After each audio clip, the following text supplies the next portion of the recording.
Welcome to This Dum Week, a weekly live Twitter space hosted by Alex Marinos and yours truly, Dr. Rollergator. Available in podcast form on Apple Podcasts, Spotify, Amazon Music, Audible, iHeartRadio, and others. Alex, welcome back. Have you had a sufficiently dumb week? Yeah, no, it's definitely up there. All right, How about excellent. Good. Oh, fantastically dumb week. It's great. It's great news. Great news. Well, we have a lot, a lot to get into. The first thing that we have on the list here, have you seen the little controversy coming from the NHS over in Great Britain this week? Not the latest one, no. But I missed. All right. Well, the NHS found themselves in a little bit of a controversy because they posted and then eventually had to delete this post on their genomics education program blog page. Should the UK government ban first cousin marriage? The recent proposal to ban consanguineous marriage in the UK has reignited a scientific debate that encompasses genomics, culture, and personal freedoms. Marriage between first cousins, known as consanguineous marriage, has been practiced for centuries across many cultures, often seen as a way of preserving family wealth, strengthening social ties, and maintaining cultural traditions. It is legal in most countries around the world, including the UK. It has, however, long been the subject of scientific discussion. UK laws allowing first cousin marriage date back to the reign of Henry VIII in the 16th century. Having broken with Rome in order to marry Anne Boleyn, Henry passed a new law that enabled him to marry her cousin, Catherine Howard, 4 years after Anne's execution. The Marriage Act 1949 states that prohibited degrees of relationship in marriage include marriage to a sibling, parent, grandparent, child, and grandchild. First cousin marriage is not included, and the UK government states that it has no current plans to change the law. However, Conservative MP Richard Holden believes the risks of first cousin marriage are serious enough to justify a total ban. Speaking in Parliament, he described it as a public health issue and a threat to women's freedom, arguing that some women may be pressured into marrying their cousins. I have outlined the risks to health, freedom, especially for women, and the cohesion of our society, Holden said. For me, those risks tip the balance against personal freedoms. The concern around women's rights in particular has been echoed in other parts of the world, including Norway, where cousin marriage was banned in 2024, with lawmakers claiming that it was linked to forced marriage and so-called honor violence. Each person carries 2 copies of most genes, one inherited from each parent. Many genetic conditions are recessive, meaning they only manifest when a child inherits pathogenic variants in both copies of the same gene.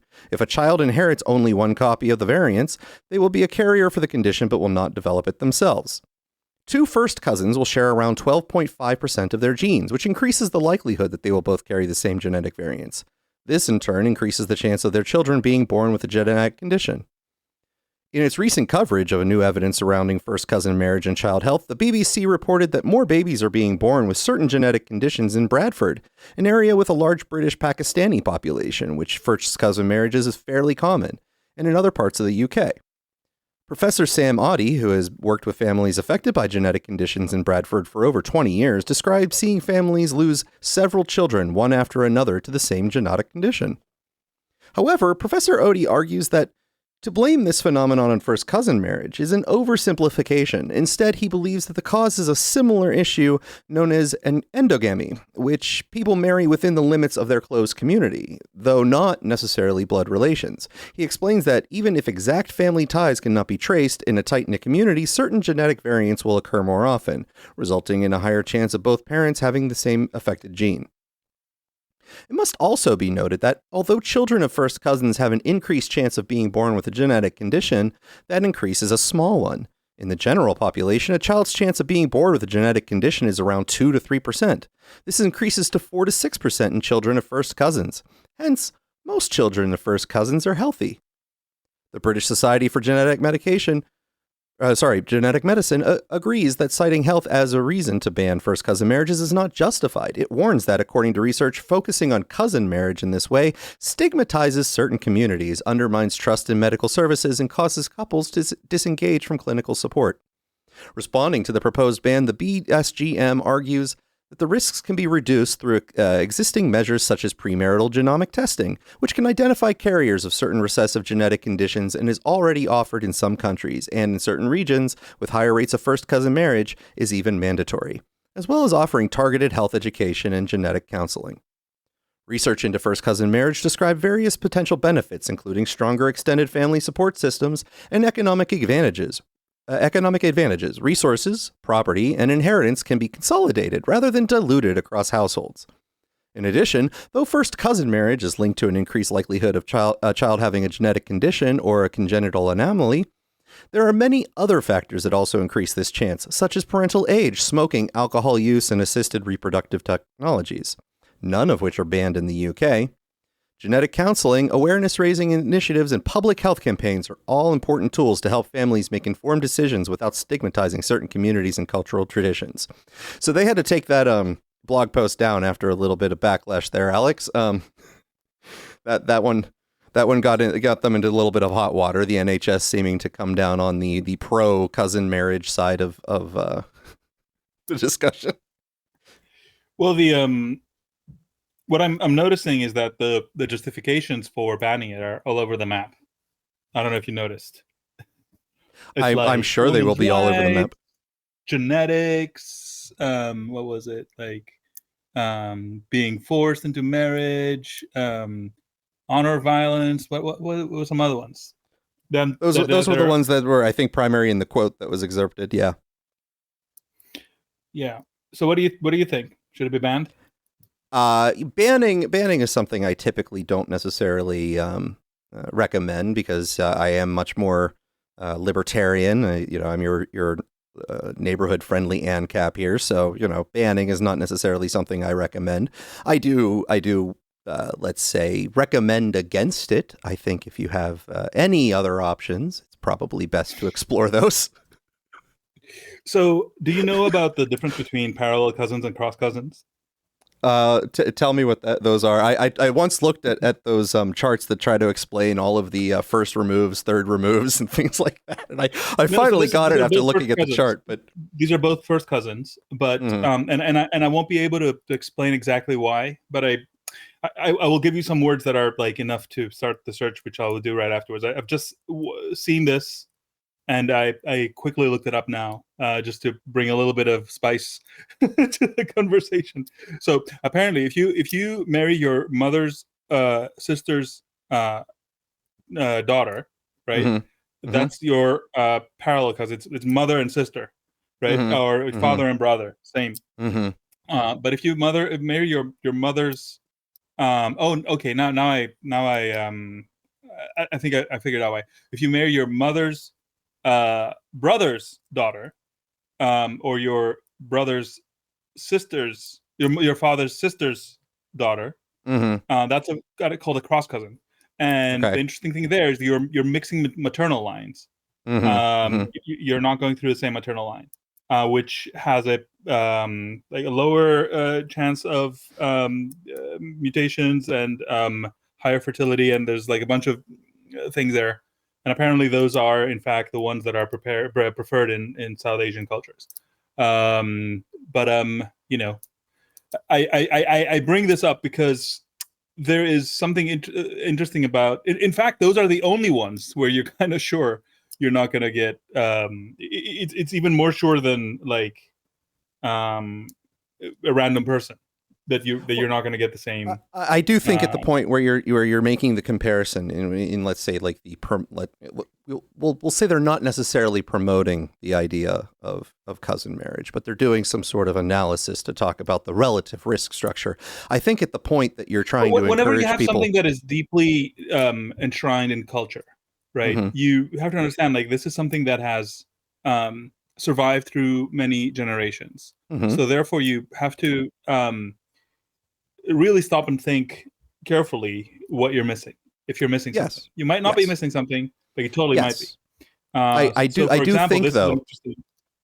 think though that sort of encouraging the logic for someone to look at someone who might be a little bit past the average childbearing age and to say I might as well marry my cousin is probably not the right way to analyze the situation. No, I don't think that's how it goes. It's just that our societies are much more individualized than we tend to think as, atoms, and other cultures tend to think as families. Yeah, I don't know. I mean, I don't honestly. If they don't care, I don't know why we care. But I think this is clearly a way to interfere with the customs of a foreign to the native population. Okay, let's be clear. This is they didn't suddenly get concerned about the rate of mutations or whatever. Yeah. So I don't know. Like I'm with the NHS on this one.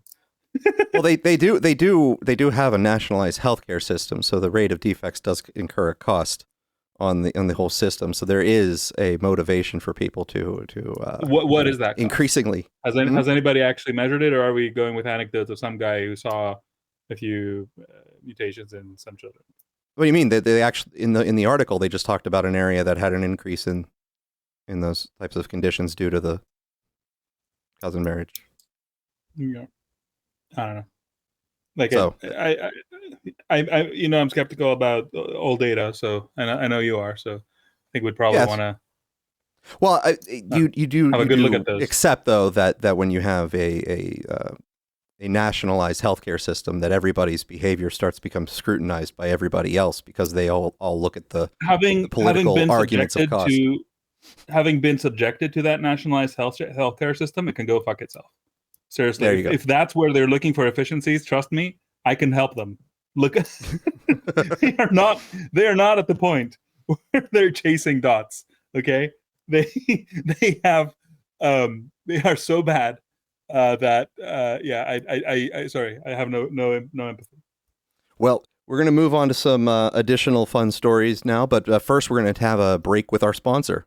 In a world where love knows no boundaries, and sometimes no genetic distance, there's Consanguicare, the at-home genetic testing kit designed for couples who share more than memories. We were both home for Nan's funeral. Pub was shut, not much else to do. One thing led to another and here we are. Introducing Consanguicare, the at-home genetic testing kit for couples who share DNA, interests, and a postcode. Our allele alignment technology analyzes over 800,000 markers to tell you just how close you really are, so you can make informed decisions, or at least pretend you did. People said, that's weird. We said, it's Wednesday. And honestly, if it was good enough for Charles Darwin and Albert Einstein, it's good enough for us, innit? Consanguicare gives you everything you need. A coefficient of coziness score, a baby blending index, and a printable family tree comfort chart for when your aunt asks too many questions. Sometimes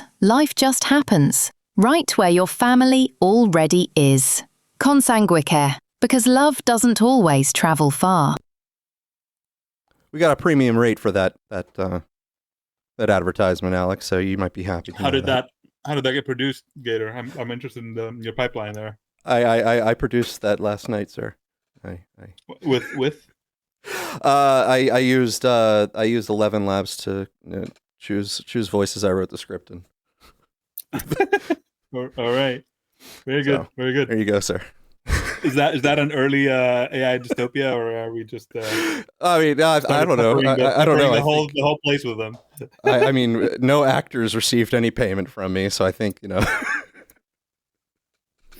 This time, yes. Well, have you ever looked around and thought, what's sorely lacking in this aesthetic around here is more images of Donald Trump? This thought has actually never crossed my mind. You sure? This is not something that is that synapse, that pattern has never fired ever. Apparently, I'm pretty confident. Yes. Apparently, there was a group of people who thought, what's lacking in society is a lack of Donald Trump imagery. And so CNBC, Treasury weighs minting $1 coin with Donald Trump's face on it for the U.S. 250th anniversary. The Treasury Department is considering minting a $1 coin bearing Donald Trump's likeness on both sides to honor him and commemorate the United States' 250th birthday next year. First draft of that coin, which will mark the semi-quincentennial anniversary to the nation's founding, depicts Trump's head in profile on the one side above the words "In God We Trust" in the dates 1776 to 2006. The other side of the coin shows a defiant-looking Trump raising his fist, closely matching the pose he struck moments after surviving an assassination attempt at a 2024 presidential campaign rally in Pennsylvania. The words "fight, fight, fight," which Trump mouthed to his supporters right after that attack, appear around the edge of the sign of that coin. No fake news here. These first drafts honoring America's 250th birthday and POTUS are real, U.S. Treasurer Brandon Beach wrote on X in response to a post touting sketches of the coin. Looking forward to sharing more soon once the obstructionist shutdown of the United States government is over, Beach wrote. So, congratulations, Alex. You might have the opportunity to have dollar coin pieces in your pocket so that you can have Donald Trump with you at all times. There is something poetic about it. I gotta admit. I hadn't really considered it, but now that I did, okay, this is the poetry you're finding. If you're gonna summarize the 250 years of the United States history, this is one way to do it. Let me. Okay, and that summary, if you had to vocally summarize that, that symbolic summary, I would probably go with the grab 'em quote, then the fight, fight, but it works. Okay. It all works. Right. It all comes together. It's holistic. The vibes are good. The vibes are right. All right. Tremendous. Fantastic. Now, you might be happy to know that that's not the only Donald Trump imagery that is popping up to increase our view of him. This one, however, not as flattering. NBC News: statue of Trump and Epstein holding hands returns to National Mall. A statue depicting President Donald Trump and the late financier and convicted sex offender Jeffrey Epstein reappeared Thursday on the National Mall amid the government shutdown. The bronze-colored figures, shown holding hands and each one with a leg lifted in the air, were first installed last week but removed by U.S. Park Police on September 24th. The statue, titled Best Friends Forever, includes a plaque that reads, "In honor of Friendship Month, we celebrate the long-standing bond between President Donald J. Trump and his closest friend Jeffrey Epstein." A spokesperson for the Interior Department said, "The only people holding hands in D.C. right now are Senate Majority Leader Chuck Schumer and House Minority Leader Hakeem Jeffries after they shut down the government to push their radical agenda." So there you go, Alex. We have more less sympathetic Donald Trump imagery to grace our presence with. I approve this message. I don't know. How do you feel? I mean, listen. I've always felt that the thing that has been sorely lacking in the American aesthetic is Donald Trump not being everywhere, right? That's been his lifelong goal, is to put his name and likeness on everything that he touches, and he has recently been trying to touch everything. So therefore, it's only appropriate that something honoring him, whether it be positive honoring or negative honoring, is appropriate. Do you feel like maybe I guess a subtle imprint, like a very subtle gradient on the flag that if intensified would reveal his face? Do you think that's appropriate? If intensified would reveal his face, you mean Yeah, if you looked at it from the right angle, sort of thing, or no, like all the white stripes, like they get like a slight pinkish like overtone somewhere, and all the red stripes get like a slight like you put it under a black light, maybe they illuminate and glow in the likeness of his face. Yes. That's actually a good one. Right. We can pass a law where the U.S. flag looks exactly the same, but has his face in UV coating. If it's original, if it's a real flag, it's like the notes, where you if we can make sure that they're sort of splotchy and look like they might have been in some sort of motel aftermath crime scene sort of thing, right? That would also probably add to the aesthetic. Sure. I'm amazed. I don't know if you heard his speech at the. I don't know if I'm going sideways now, but it struck me that his speech to the military this week. Have you heard it? Hegseth or his? His. Where Hegseth went up there and basically told everybody that they're all fat and need to go on a diet. No. I mean, so Trump's one though was like the radical left is invading from within, and we need to use the the cities as training ground for the military. He literally said that. Have you run into that quote? I did not run into the train. We need to use the cities as training ground because I don't know if the cities are necessarily the right training ground. I think if you're going to have training grounds. He didn't consult you before saying it, but he did. I know. He did not. Huh? He did not, and I would have a lot of editorial notes.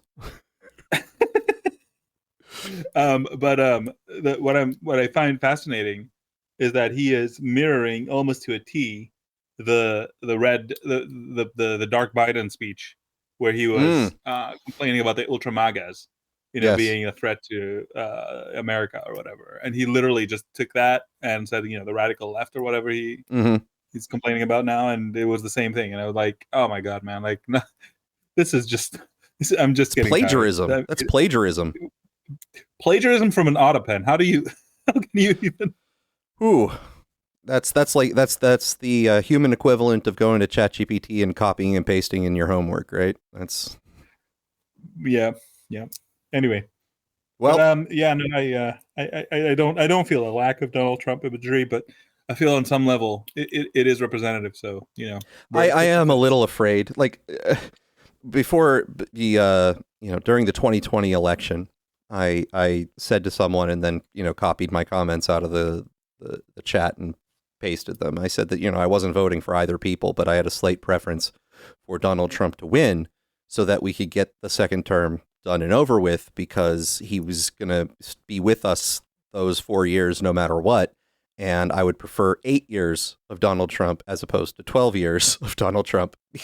But now I'm just a little bit worried that there's not going to be a day in the rest of my life where there isn't going to be something involving Donald Trump or something Trump related that is going to have to cross my mind.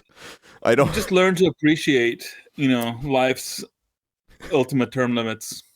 I don't want to think about him for the rest of my life. I really don't.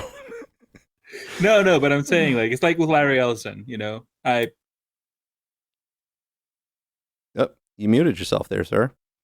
You can come back here before we move on. Yep. Yeah, no, sorry. I was just saying, like, you got to appreciate ultimately life's, built-in term limits. Just like with Larry Ellison, you just kind of see him. You're like, well, he's 81. I mean, how bad could this possibly get? Okay, but the life term limits, you see, he's putting his images everywhere there too, right? And he's naming everything after himself. I want to be able to not think about him eventually, not just wait for him to expire. Is that censorship, Gator? Are you censoring Donald Trump? I am not trying to censor thoughts? Donald Trump. I promise. I am just simply trying to find a place where I can escape. He has a right to invade your thought. Oh no. Well, those two articles both mentioned the government shutdown, which I don't know has not yet affected our ability to conduct this show. Our financing is totally government free. I don't know if anyone knew that. In fact, it's free. Full stop. Yes. Well, except for the Consanguicare sponsorship that we got this week. That's right. That's our God moneymaker. Thank God for sane companies that are willing to sponsor podcasts like ours. The Donald and company are having a bit of fun during the shutdown.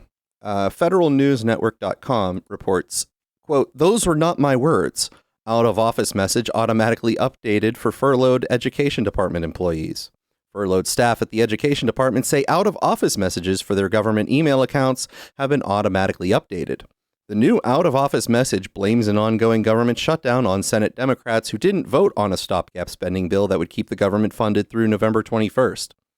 Thank you for contacting me. On September 19th, 2025, the House of Representatives passed H.R. 5371, a clean continuing resolution. Unfortunately, Democrat senators are blocking passage of H.R. 5371 in the Senate, which has led to a lapse in appropriations. The new out-of-office message says, due to the lapse in appropriations, I am currently on furlough status. I will respond to emails once government functions resume. An education department employee told Federal News Network that they discovered the updated message on Thursday. Those were not my words, the employee said. Madi Biderman, the agency's Deputy Assistant Secretary for Communications, told Federal Network News in a statement that the email reminds those who reach out to Department of Education employees that we cannot respond because Senate Democrats are refusing to vote on a clean CR and fund the government. Where's the lie? The Education Department has furloughed about 87% of the staff according to its contingency plan. Only a few hundred employees are accepted and working without pay. Most of them are working in the department's office for federal student aid. So yeah, they're replacing everybody's out of office emails with political blame messages. So they're having fun there. I think that might violate what they call the Hatch Act, but I'm not 100% sure. I mean, yeah, I don't know. There are all these acts in the books that get invoked at random times. You know, like when Zelensky came and was like campaigning for Kamala, was that like a violation of the Hatch Act or the Logan Act? Everything's a violation of everything when I want it to be. That is at least, you know, shockingly honest, Gator. That's why I hang out with you. Well, that's nice. That's very nice. If I were less honest and claimed all of the highest moral principles, you would be like disappointed in me, sir. Is that what you're saying? Well, you know, I'm not. You know, I'm a moral relativist like the next guy. I don't think there's any principles that are higher than others. I just want people to be consistent. Consistently inconsistent. It's all about me. NBC News, FDA quietly approved generic abortion pill ahead of shutdown. The Food and Drug Administration on Tuesday quietly approved a generic form of mifepristone. I'm not going to try that. This is my acetaminophen today. One of the two medications used in the most U.S. abortions. That makes the drug from the company Avita Solutions the second generic version to hit the market. The first, from pharmaceutical company GenBioPro, was approved in 2019. Mifepristone is typically used in combination with another pill, misoprostol, and to induce abortions. Medication abortions account for nearly 2/3 of abortions in the U.S. The FDA wrote in a letter to Avita Solutions on Tuesday, the day before the government shutdown began, that its tablets were therapeutically equivalent to the brand name version Mifeprex, which has been available in the U.S. since 2000. On its website, Avita Solutions describes its mission as normalizing abortion care and assisting the medical community in recognizing the utility and freedom the medical abortion provides its patients. Availability to our product will expand patients' options for medication abortion with an affordable product backed by decades of safe use. The new product is expected to be available in January 2026, the company said in a statement. The FDA approval comes less than 2 weeks after Health and Human Services Secretary Robert F. Kennedy told Republican State Attorney General in a letter that the FDA would review the safety. In the letter, Kennedy and FDA Commissioner Marty McCary wrote that the FDA's past decision to roll back certain restrictions on access had not been given adequate consideration at the time. Andrew Nixon, a spokesperson for the Health and Human Services Department, said the FDA does not endorse drug products and directs prescribers to follow all labeling. The FDA has very limited discretion in deciding whether to approve a generic drug. By law, the Secretary of Health and Human Services must approve an application if it demonstrates the generic drug is identical to the brand name drug, Nixon said in a statement. Generic applicants are not required to submit independent evidence proving safety and effectiveness, he added. HHS is conducting a study of the reported adverse effects of the drug to ensure the FDA's risk mitigation program for the drug is sufficient to protect women from unstated risks. So the only reason I'm mentioning this is this was catching people off guard who were supporting MAHA. Supposedly, they had their ideas that these sorts of things would not be approved under a Trump administration. So this was a news article was getting thrown around, causing a little bit of consternation among certain groups. That I just found that particularly interesting. That there's certain people who think that they're going to get everything they want from a MAHA movement inside of the U.S. government, but I don't think that that's going to be exactly the case. I don't think abortion drugs were ever part of the MAHA agenda. To be completely honest with you, this is conservatives wanting what they want, but I've never heard that pillar of the MAHA agenda And I've been, in a fair I would few agree that conversations. from the RFK side there wouldn't be that, but I think to the extent that the Trump side of the Maha idea does involve more socially conservative people who sort of merged with the Maha idea and made one giant umbrella. I do think that there is a portion that might view them very similar. Yeah.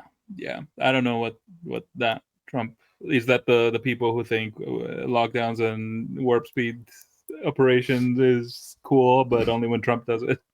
I'm not sure. We do have some contradictions abound with that. They've got a lot to work with, like the Trump the Pfizer press conference this week. What would tell me about that one? I think they've got enough before they get to the HHS. What happened in that press conference? I haven't followed it very closely. Actually, Jimmy was here for a while. Okay, she's not here. Oh no.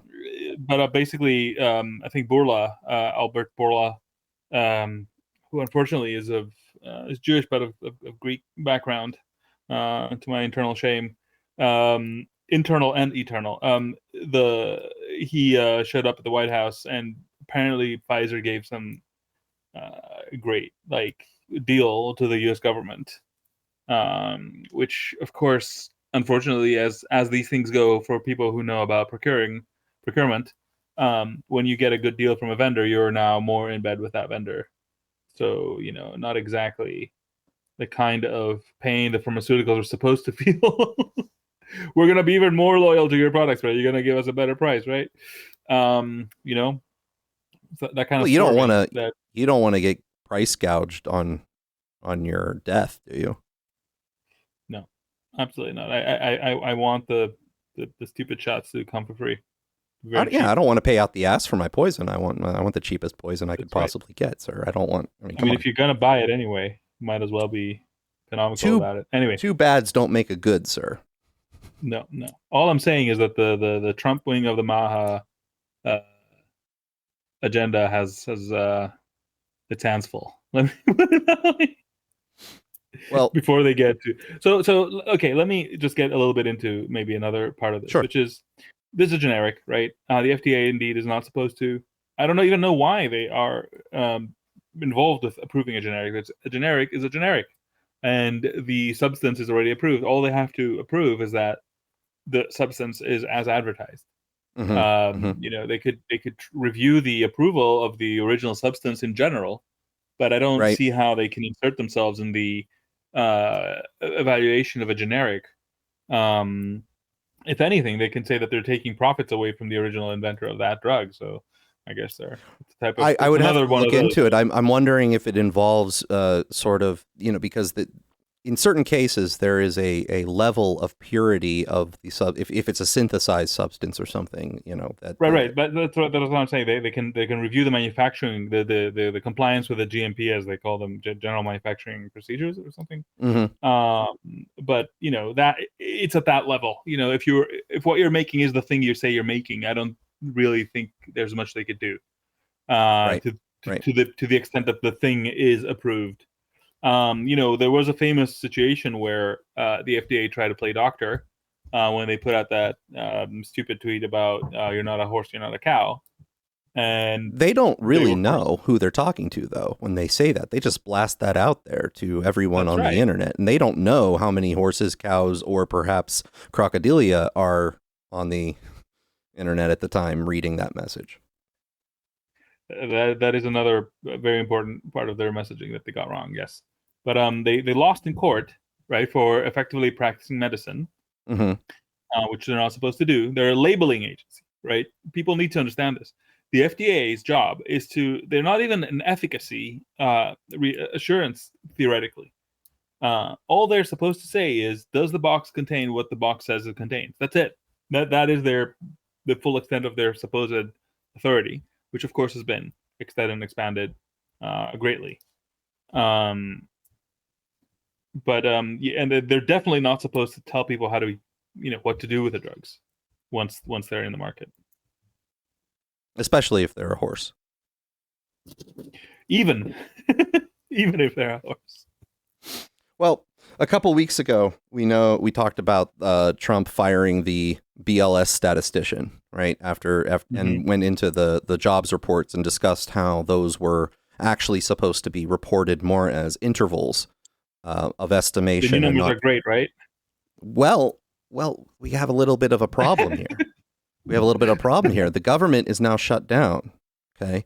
Reuters, payroll data on ice gives Wall Street newfound free time, but a big problem reading the economy. The release of the U.S. jobs data typically has traders and investors glued to their screens at 8:30 a.m. waiting on the all-important numbers. This Friday, however, is giving some a sudden surplus of free time, along with the problem of trying to piece together the economic jigsaw puzzle from other sources. With the U.S. government shutting down much of its operations on Wednesday as deep partisan divisions prevented Congress and the White House from reaching a funding deal, the U.S. Labor Department will suspend economic data releases, including the closely watched monthly employment report due Friday. Get a daily digest of breaking business news right now. Oh, that's sorry. The byline cut there. The advertisement. Cue an unusual quiet on trading floors and the investment firms. Friday does have all the markings of a rather long lunch somewhere now, quipped Michael Brown, senior research strategist at Pepperstone in London. For him, the report would normally land in the afternoon. The data disruption will upend the usual Friday routine for many on Wall Street. Usually, economists and strategists are dialed in at 8:30 in the morning. Now you can potentially get some other work done, Matthew Miskin, co-chief investment strategist at Manulife John Hancock Investments, said. It'll be nice to have a Friday morning where your eyes are not twitching and waiting minutes until the jobs report hits, Miskin said. Payroll data considered the king of the numbers. Still, the timing is awkward. Investors are laser focused on the labor market for clues to how the Federal Reserve's newly resumed rate-cutting efforts might unfold. It also comes not long after a shocking week scorecard on the U.S. jobs prompted President Donald Trump to fire a top Labor Department official. A few weeks ago, we were questioning the accuracy of the data, and now all of a sudden we can't live without it, Michael Arone, chief investment strategist at the State Street Investment Management, said. It's not just trading desks that will miss the familiar ritual. Social media usually lights up with NFP and NFP guest posts, reference to the closely watched non-farm payroll figure. Those posts can number between 10,000 and 50,000 in the 24 hours around the release, with activity spiking on big surprises, according to Grok, an AI chatbot on X. You know, it would be a big surprise if they started reporting those numbers in like binary or hex. Those would be things that would surprise me. Everything else seems like right in line with how numbers get reported. I don't know about you, Alex. I am shocked that I'm seeing this trend more and more, and it is, I mean, I'm aghast that people are quoting Grok on things as if it means anything. It is wild. I mean, This is Reuters. What is going on, dude? What the fuck? Do they not understand how computers work? This is like such a boomer thing, according to Grok. Like, which time? Because like, I could ask it 10 times and I'm gonna get different answers. Like, I don't understand what it is that this is doing. Like, is this like, are you treating it as like, what is this like Elon Musk's? Sometimes, you know, if it's an X related story, they'll like ask Grok as if that has some kind of special weight. I don't know what to say. It is so, you know, just absolutely like, you know, brain dead that I struggle to come up with an appropriate reaction. Well, I'm kind of curious how long Wall Street feels they could last without these numbers and what they would start to do once. Like, let's pretend that, you know, we were just going to get rid of the BLS. Trump just decided that the BLS was BS and got rid of everyone and never replaced them, and we never reported the numbers anymore. What do you imagine Wall Street would do as a proxy eventually? Because I don't think they have a problem at all, actually. I mean, I don't know about Wall Street in general, but do you know about Renaissance Technologies, the famous sort of hedge fund that everybody's begging to put their money into? Fill me in, sir. So this is so Jim Simmons is a famous mathematician, but also the founder of Renaissance, which means that I'm not sure if he's still alive, but they made, you know, and you know, untold amount of money. But basically, they are the people that started doing things like tracking the occupancy at Walmart parking lots to get ahead of their published numbers and things like that. Like they would go as far as they wanted, as far as you can imagine, to get data before it was published, right? Does that make sense? Yeah, yeah. So and that was like in the 80s or 90s that they were doing this. So I think the art of figuring out data before or outside of government publication is well advanced. But there are institutional players who have to be able to justify their moves that are tied to these official reports. And therefore, even if everybody knows, they just can't, move because it's not a defensible move. If for whatever reason it happens to come out the other way, they'll lose their job. So they kind of have to wait for the official. Well, there is always in a chain of command an incentive to sort of abdicate your responsibility and have another person to blame. So if you make a decision based off of the official numbers and it doesn't pan out the way that you would expect, you get to say, well, then it's not my fault. I obeyed the rules that come from the signal that I was given. So right? These are the people that will have trouble, right? I think the people who actually care about being first and ahead are, they have their ways of knowing. And they don't wait. But I guess what I got from that article is that the people whose job is watching the jobs report, their jobs are on the line now. So I don't know. Right, how we're gonna and the question is, would they get counted in the jobs report if they were to give it, or would they, or would they be removed? Well, if there is a jobs report, no. But if there's not, then no. So no. So, along the lines of the government being shut down and not paying the employees that it has, it's decided that it's going to pay non-employees to do non-employee type work. So CNN, Trump administration prepares to offer money to unaccompanied migrant teenagers to voluntarily leave the U.S. Department of Homeland Security is preparing to offer unaccompanied migrant teenagers in the United States the option to voluntarily leave the country and receive a $2,500 payment, according to 3 sources familiar with the plans and an administration memo obtained by CNN. The Trump administration has already been offering financial incentives, including a $1,000 exit bonus to undocumented adult immigrants in the U.S. to depart the country. Administration officials have argued that the self-deportation incentives are more cost-effective given a higher price tag of immigrant detention and deportation. A notice sent to legal service providers Friday by the Department of Health and Human Services, seen by CNN, said the administration will provide a one-time resettlement support stipend of $2,500 US dollars to unaccompanied alien children, 14 years of age and older, who have elected to voluntarily depart the United States as the date of this notice and moving forward, adding that the benefit is intended to support reintegration efforts following departure. The voluntary option is expected to be first offered to 17-year-old migrants who would need to be approved by an immigration judge. The payment would be given once the migrants arrive in their home country. CNN reached out to HHS, which is charged with caring for unaccompanied migrant children. HHS referred questions to the Department of Homeland Security. ICE and the Office of Refugee and Resettlement at HHS are offering a strictly voluntary option to return home to their families. This voluntary option gives UACs a choice and allows them to make an informed decision about their future, an Immigration and Customs Enforcement spokesperson said in the statement to CNN, referring to unaccompanied migrant children.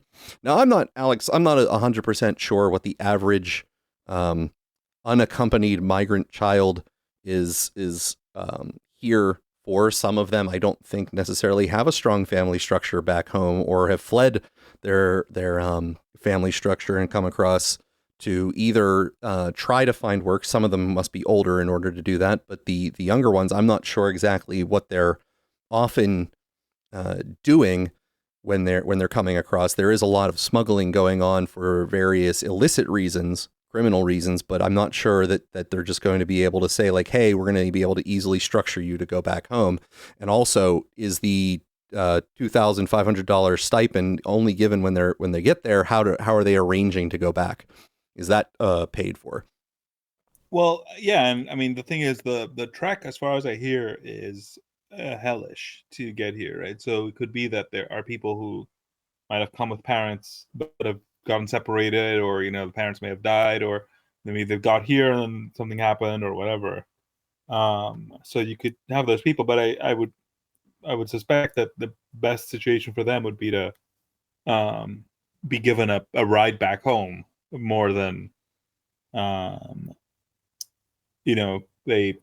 stipend. But I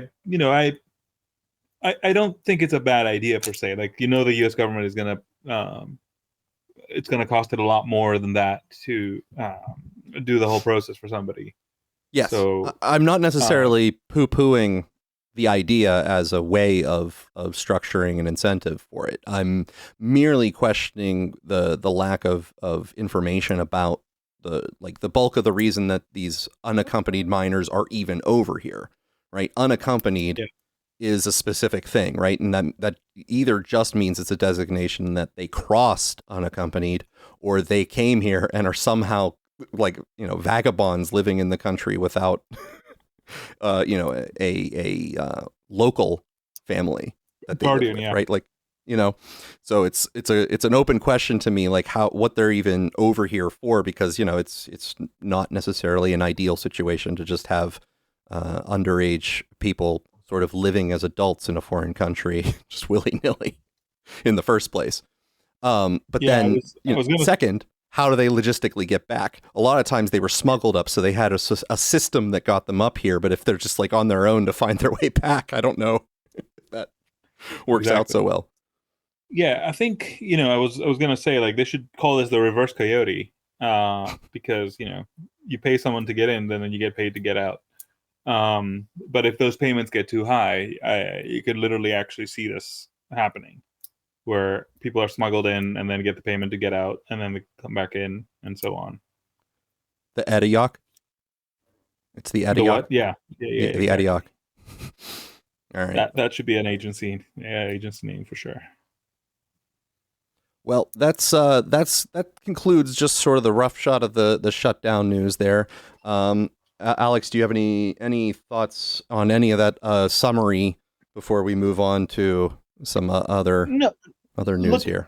This might be just me, just living in a different part of the news spectrum than I was, but I'm shocked at how of a nothing burger this is right now. Nobody really cares except for the people who care because it's their job to care or whatever. About the shutdown, you mean? I'm not. Yeah. But I did hear somewhere that this is actually the first of these shutdowns that is driven by the Democrats, not the Republicans, which is interesting.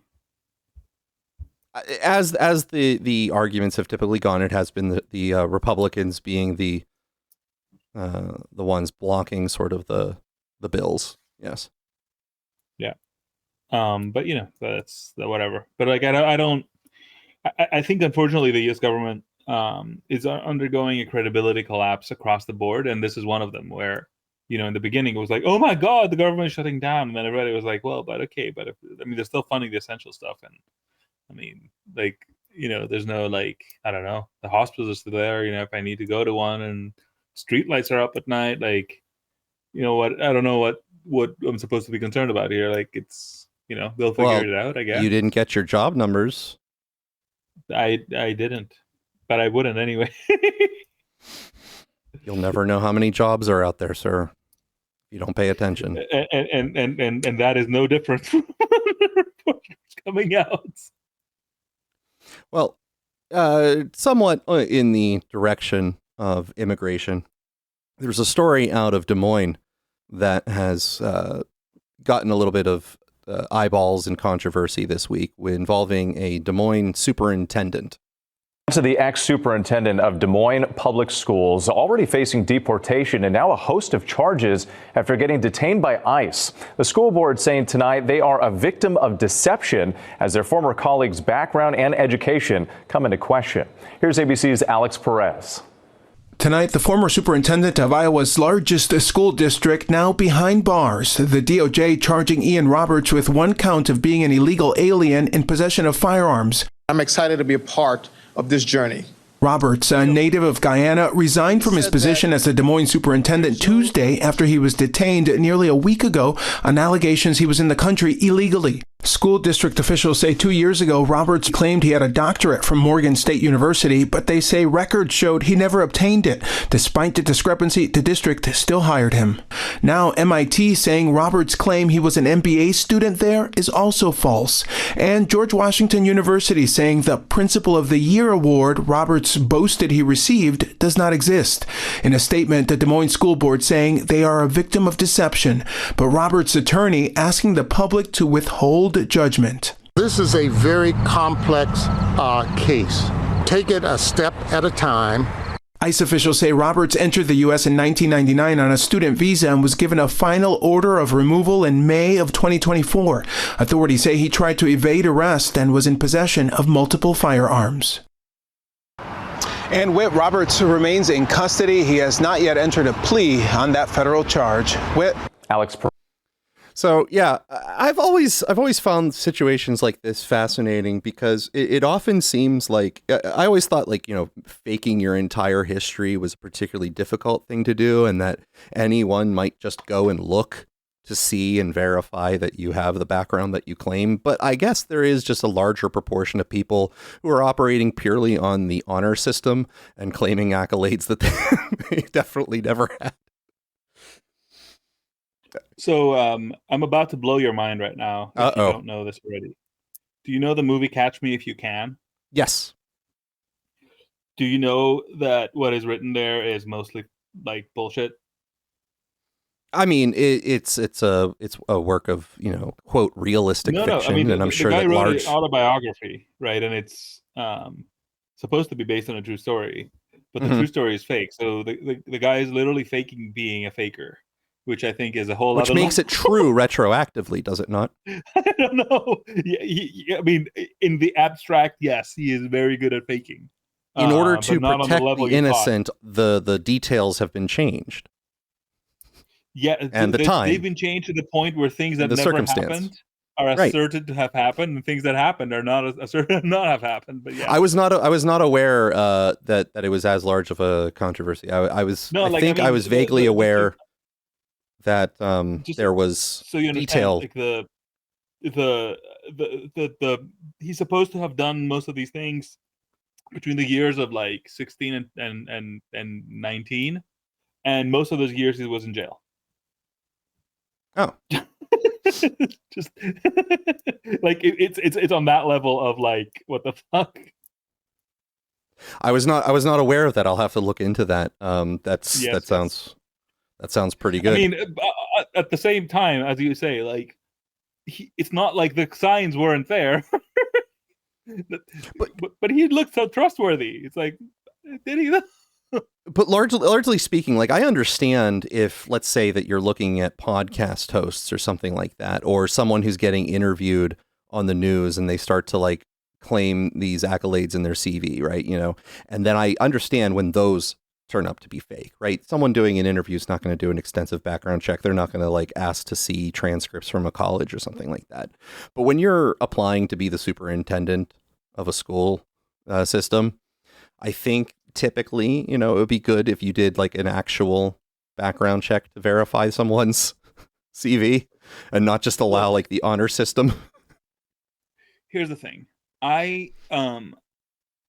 Whenever I've gotten close to an industry, right, and I'm sure this is the same for your place of employment now and in the past, you realize that things, you know, look on the outside look a lot more together. Yes. Than they look on the inside.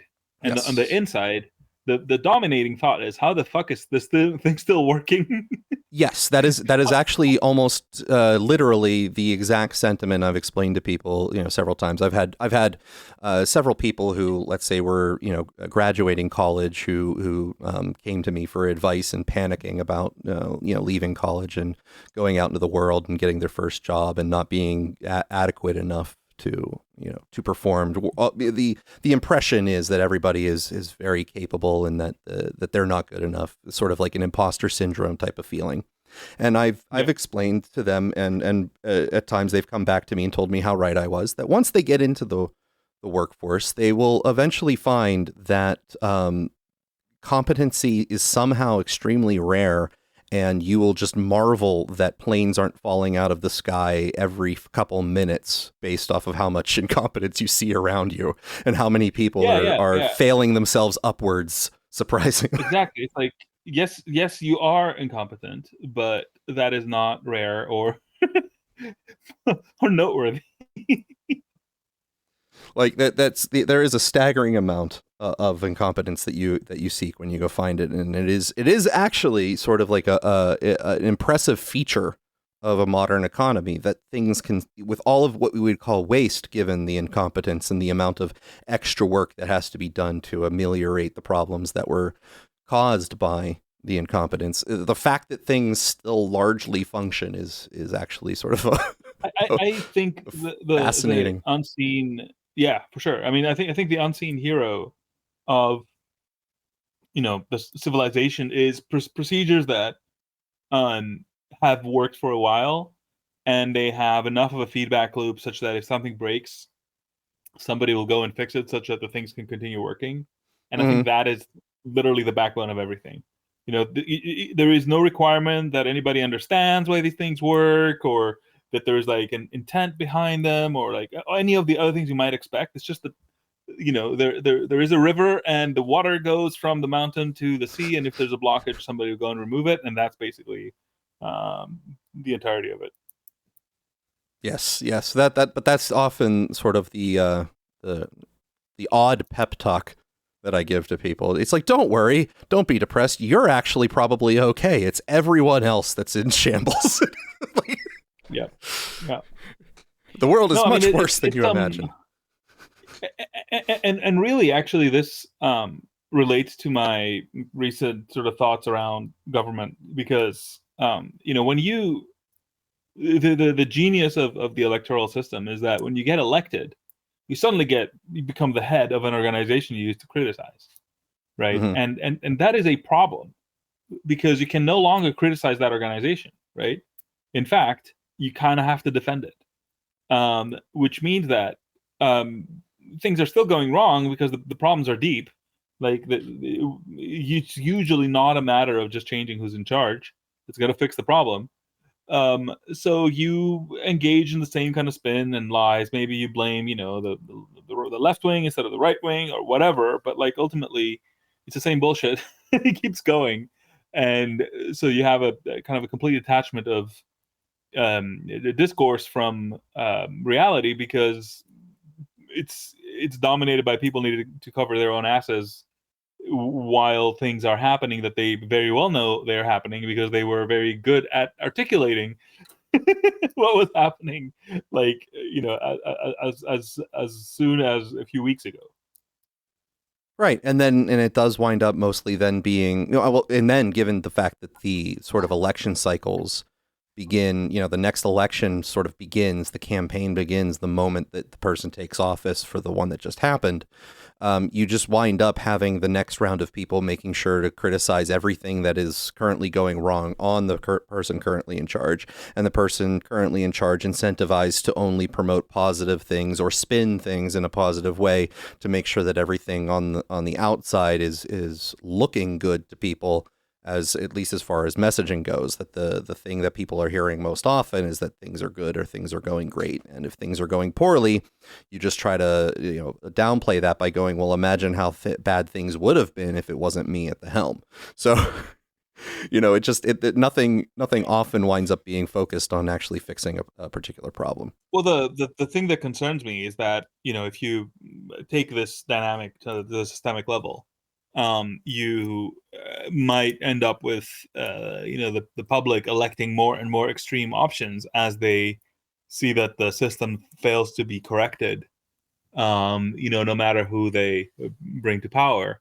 So they're like, maybe we haven't been radical enough, like maybe Trump was not sufficient, we need Fuentes in power or whatever. I don't know. Oh yes, yes, that would be because he's like a particular he's really going to shake up the system and whatever. Ooh, it's like yes. It's not about shaking it up. It's the whole enterprise.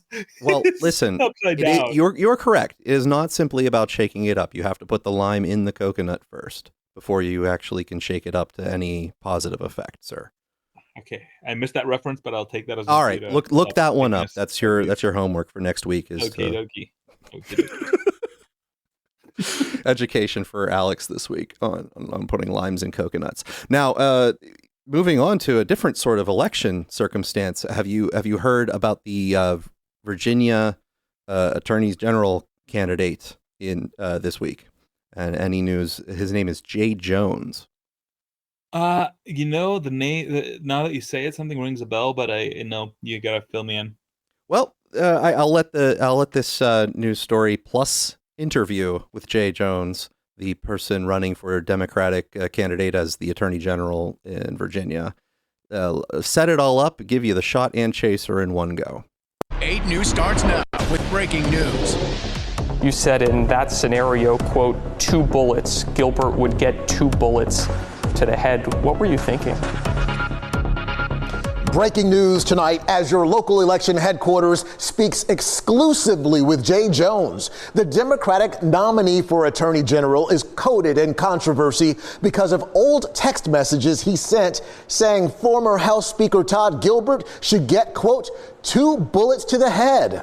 You're watching 8 News at 11. I'm Eric Phillips. Heather is off tonight. We've been tracking the fallout all day. Just hours ago, Jay Jones drove all the way from Norfolk to speak exclusively with our Capitol Bureau reporter, Tyler Englander, here in studio. You'll see that interview in just a moment. But first, we're breaking down what led up to all of this. According to the National Review, around 8 a.m. on the morning of August 8th in 2022, Jones texted Republican delegate Carrie Coyner, "If those guys die before me," referring to Republican lawmakers, "I will go to their funerals to piss on their graves."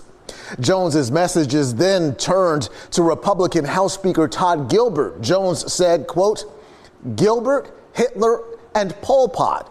Gilbert gets 2 bullets to the head." Jones went on to say, spoiler, "Put Gilbert in the crew with the 2 worst people you know, and he receives both bullets every time." Meanwhile, the National Review reports that after the text messages, Jones called Coyner and said, quote, "He wished Gilbert's wife could watch her own child die in her arms so that Gilbert might reconsider his political views as they pertain to gun violence." Today, Coyner told 8 News these messages are authentic and said, "On August 8th, 2022, I had a text conversation with Jay Jones. What he said was not just disturbing, but disqualifying for anyone who wants to seek public office." Jay Jones wished violence on the children of a colleague and joked about shooting Todd Gilbert. It's disgusting and unbecoming of any public official. Now, we want to get straight to Capitol Bureau reporter Tyler Englander live in studio tonight. And Tyler, what did Jones have to say? Well, Eric, Jones told me today that he was, quote, sick to his stomach when he read what he wrote back in 2022 and called the language, quote, unacceptable and abhorrent. One of the text messages mentions 3 people: Todd Gilbert, the former Republican Speaker of the House; Hitler, a man who's responsible for killing 6 million Jews; and then a Cambodian dictator who's also responsible for the death of over 1 million people. You said in that scenario, quote, 2 bullets. Gilbert would get 2 bullets to the head. What were you thinking? You know, Tyler, thank you for having me and for giving me the opportunity to apologize. And I sincerely and from the bottom of my heart want to express my remorse and my regret for what happened and what I said. That language has no place in our discourse, and I am so remorseful for what happened. I actually reached out to Speaker Gilbert this afternoon to apologize to him and to Jennifer and to their children, because I know that they are angry and furious, and they are well within all of their bounds to feel that way, because what I said was unacceptable, and I accept responsibility for that. And I want them to know, and I want the people of Virginia to know, that I am so deeply, deeply embarrassed, and that I understand the gravity of what I said, and I am so apologetic for it from the bottom of my heart. In this election, you're asking Virginians to vote for a man who compared his political opponents to mass murderers. Isn't that type of rhetoric disqualifying for someone who's seeking statewide office here in Virginia? Well, the rhetoric has no place on our landscape, no place in our discourse, and again, for that, I am deeply, deeply sorry. I should have never done it. It's very embarrassing to me, and certainly I regret it. The National Review's article, which came out today, says after those text messages were sent to Carrie Coyner, you picked up the phone and called her. You said, according to the article, I'm quoting, Gilbert's wife could watch her own child die in her arms so that Gilbert might reconsider his political views. Did you say that? Bottom line is that the language is unacceptable. And again, I deeply, deeply, deeply wish that it hadn't happened. I have spent the entire day really regretting all of it. I certainly wish that it hadn't happened. And I'm sick to my stomach when I read those words. And certainly they're objectionable, they're abhorrent, they have no place in Virginia, no place in this country's discourse. And so, again, I am so deeply, deeply sorry. A lot of politics is about trust. I can think of nothing more horrific than a mother having to hold her dying child. How can Virginians trust a man who said something so horrific, so callously? Well, again, I am so deeply, deeply sorry for what I said, and I wish that it hadn't happened, and I would take it back if I could. And again, I know that Todd and Jennifer and their family are feeling all sorts of warranted feelings toward me, and that's why, again, why I reached out. And I want them to understand that I wish that I hadn't done it. I wish I hadn't said it. And now I asked Jones if he was planning on dropping out of the race after these text messages came to light. He said his campaign would continue on. Certainly he wanted folks to know that he feels remorse, that he is sorry.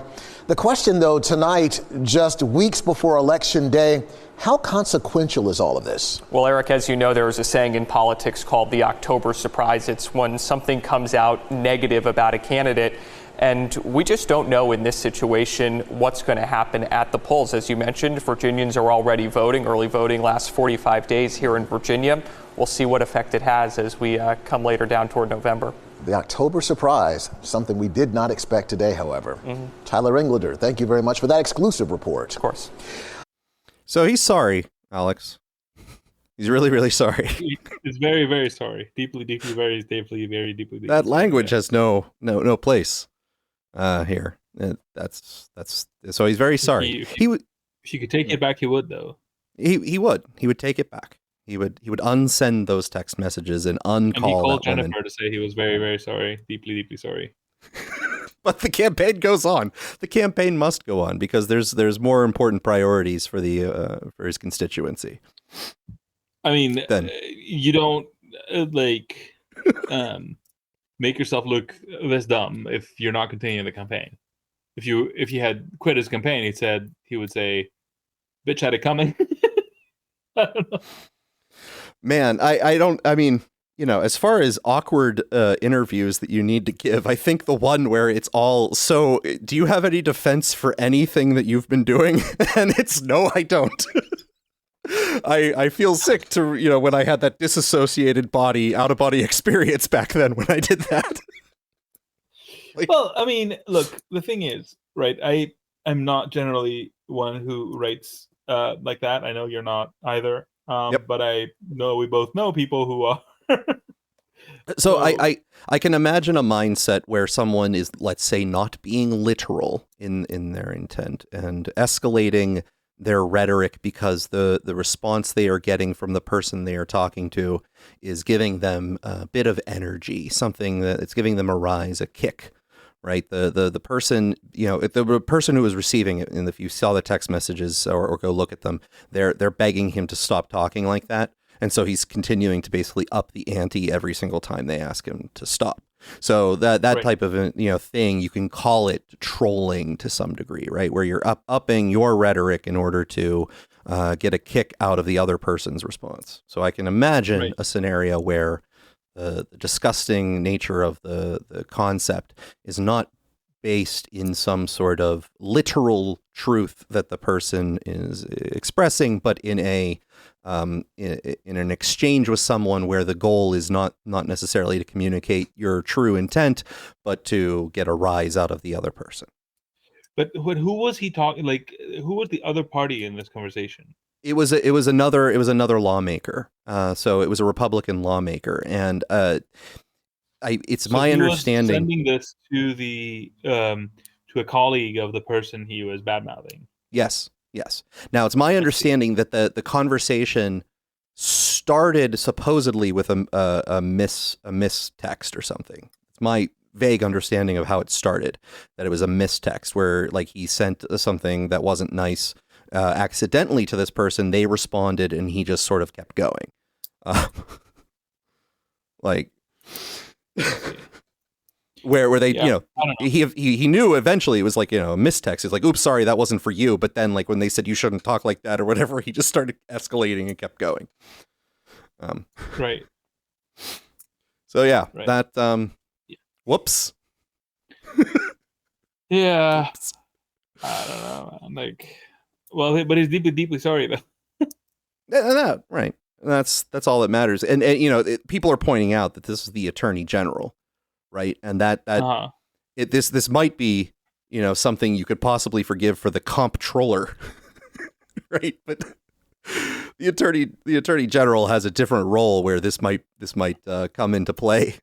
These attitudes. I don't know, man. Like we're in the Trump era. Nothing matters. Like nothing does matter. That's correct. That is true. There are quite a number of gifts to that extent that could be used to communicate that sentiment. I mean, it's yeah.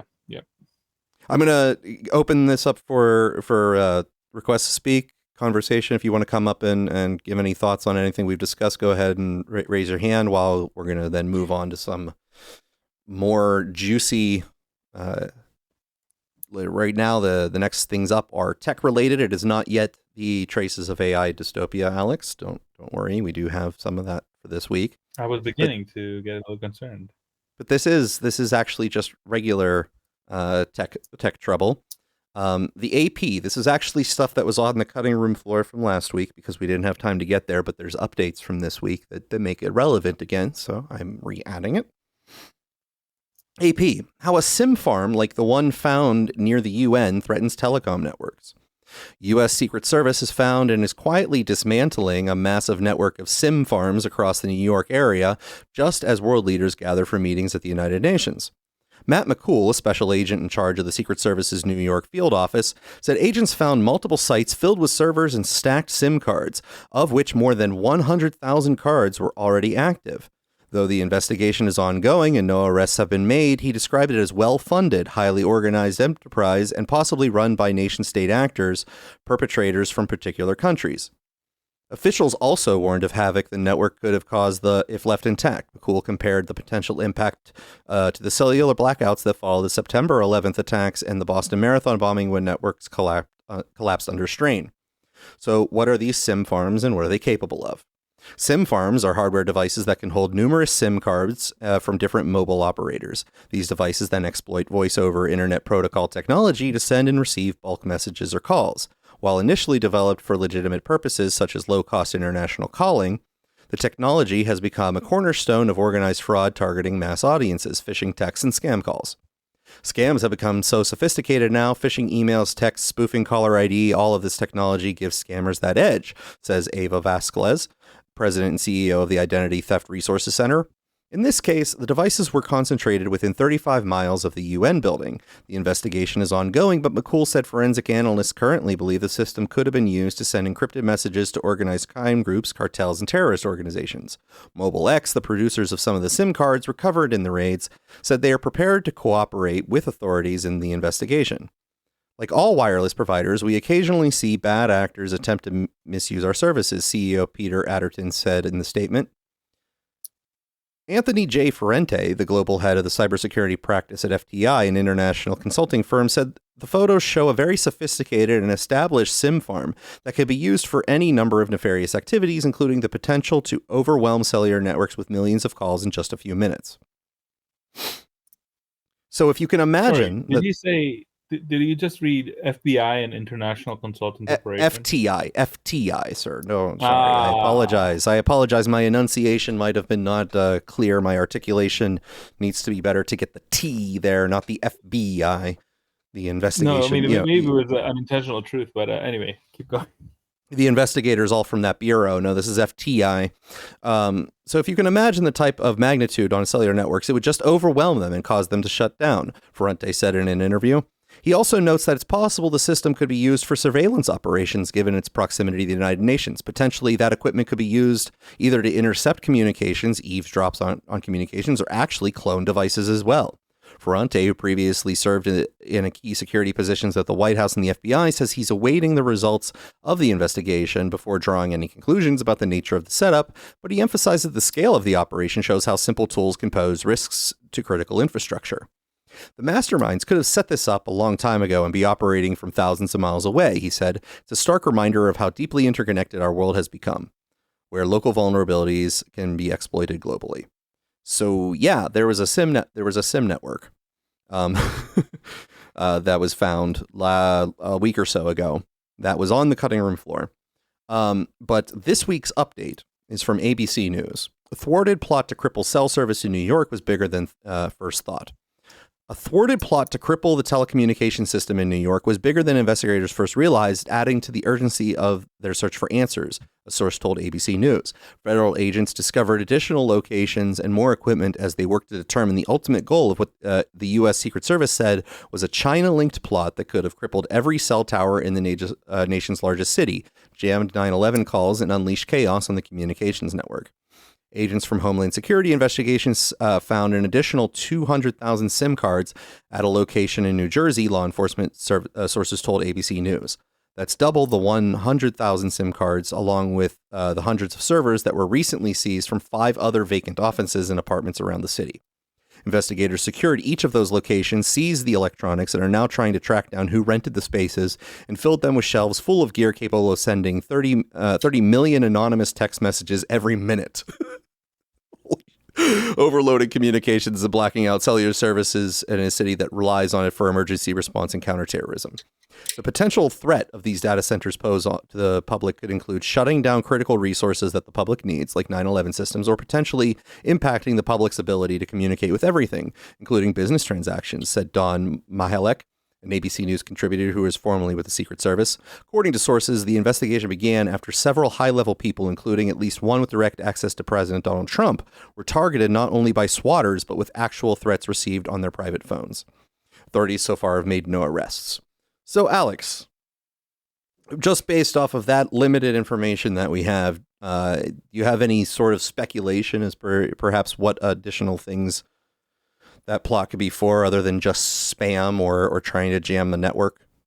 Do a denial of service attack, basically? I am genuinely baffled at the connections they're drawing between the technology they're describing and the problems it might cause without actually closing the circle. You know what I mean? It's like, yeah, we found this neighbor, a warehouse with knives, and knives could be used to launch an insurrection against the U.S. government, which is technically well. Do you true, disagree with like, that? Do you disagree with that? They could be used.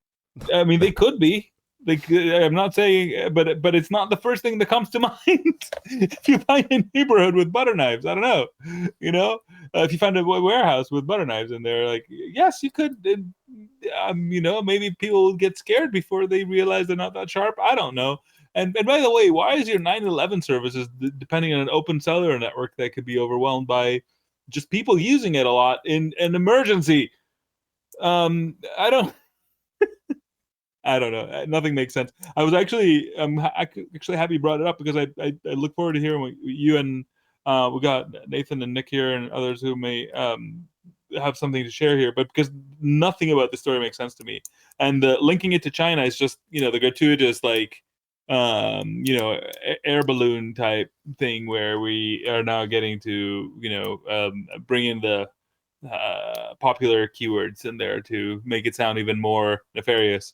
But without actually, again, no, they're there. Like, there's no and the spoofing of these White House officials came from those farms, for example. That would be useful, to know. Yeah, but that was stuff that was that was on the last week's cutting room floor. I wish that we had more information. You recall that a couple months ago we had that Chinese network hack. Right, that I think you were going to follow up and do. I've looked into it quite a bit. Yes, I've looked into that one quite a bit. Can you remind everyone what that was, since that was more China related, and actually maybe if there's anything that you have learned in the meantime? Well, it so far as we know, again, right? Because we also know that there's been leaks from the CIA about how they've got tools, the NSA, sorry, tools to make hacks look like it's from a foreign adversary. So keep that in mind. Right. Not that it's the NSA, but that sophisticated adversaries have tools to make it look like somebody else. Okay, right. Just so we're clear. But yes, the Seoul Typhoon is being broadly attributed to China because of the usual, right? IPs, methods of working, whatever. It could totally be China. I don't know that it's not, but I'm concerned that we are using very fakeable signatures to make very certain attributions.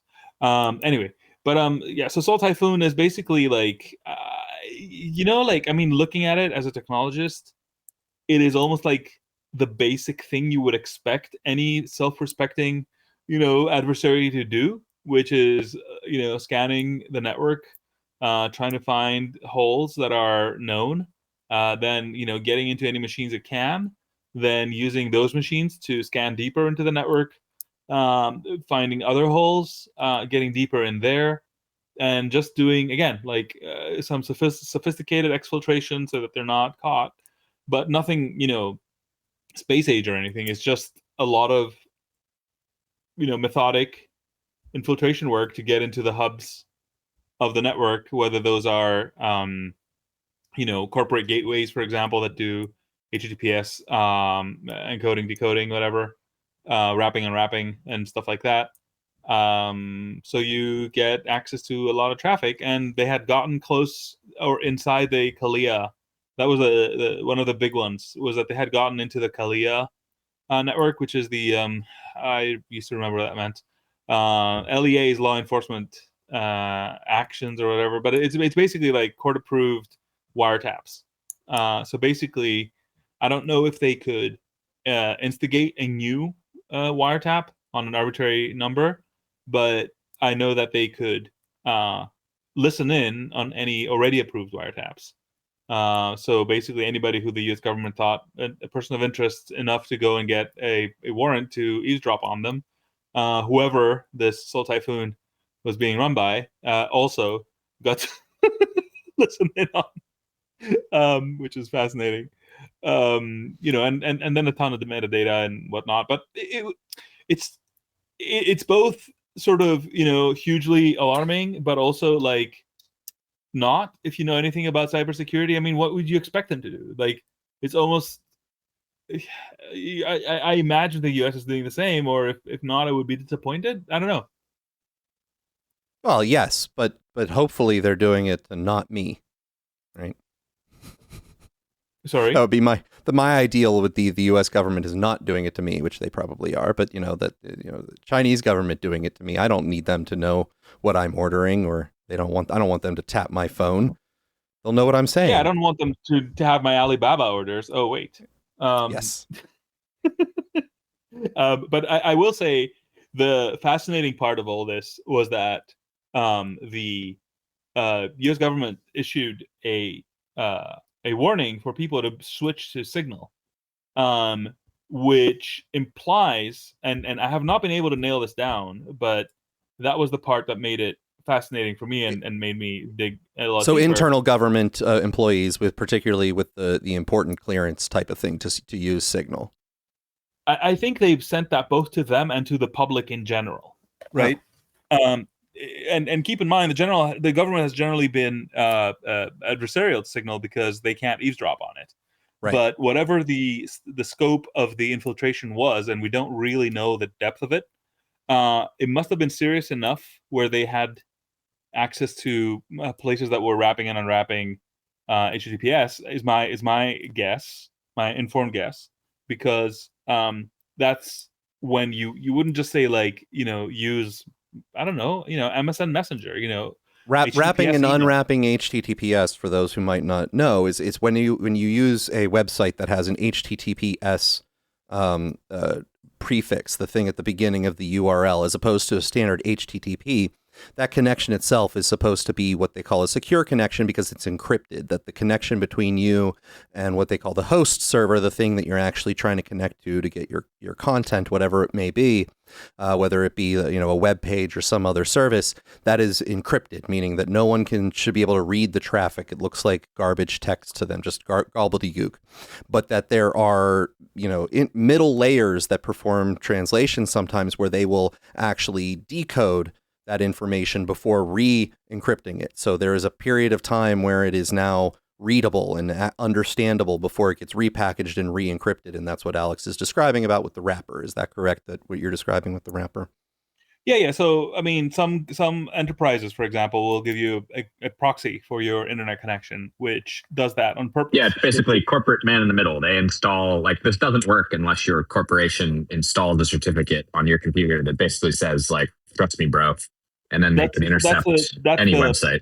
Above board stuff, right? But if you are doing CALIA or whatever, right, where the law enforcement agencies have given permission, and I guess they've gone to Google or whatever and said, nicely or not so nicely, give us your keys. Oh, well, I don't know that actually happens or not. I'm not sure if Google or anybody ever actually gives up their keys. I think the requests that go in have to be please give me the records for these people. And the ISP side just taps it, but doesn't actually intercept, because you can't intercept SSL without installing a cert unless you got the keys from Google or something, which I hope they're not giving up, but maybe they are. Who knows? It might not be Google, right? But long story short, I'm very alarmed that the government went to the level of saying use Signal. Well, I think saying the government here is doing a lot of work. It's it was the part of the government, CISA, that does cybersecurity stuff that probably just does its own thing and doesn't do that much talking to the NSA or anybody about what they're recommending necessarily. But, so the issue with you would expect to do that though.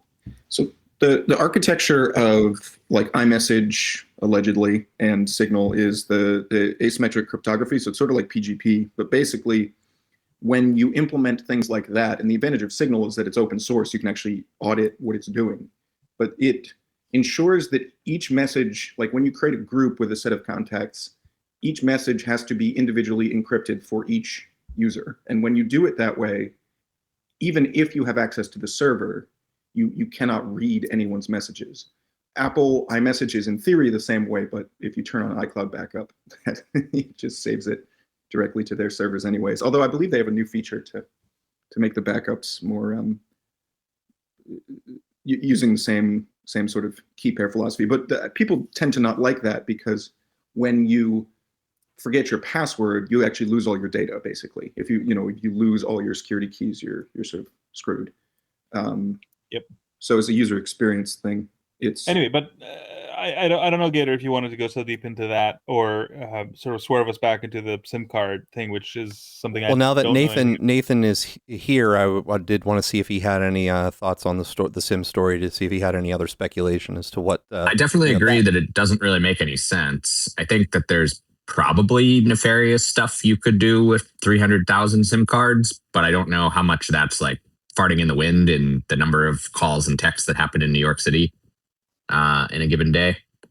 I imagine there's more cell phones than people in Manhattan, for example.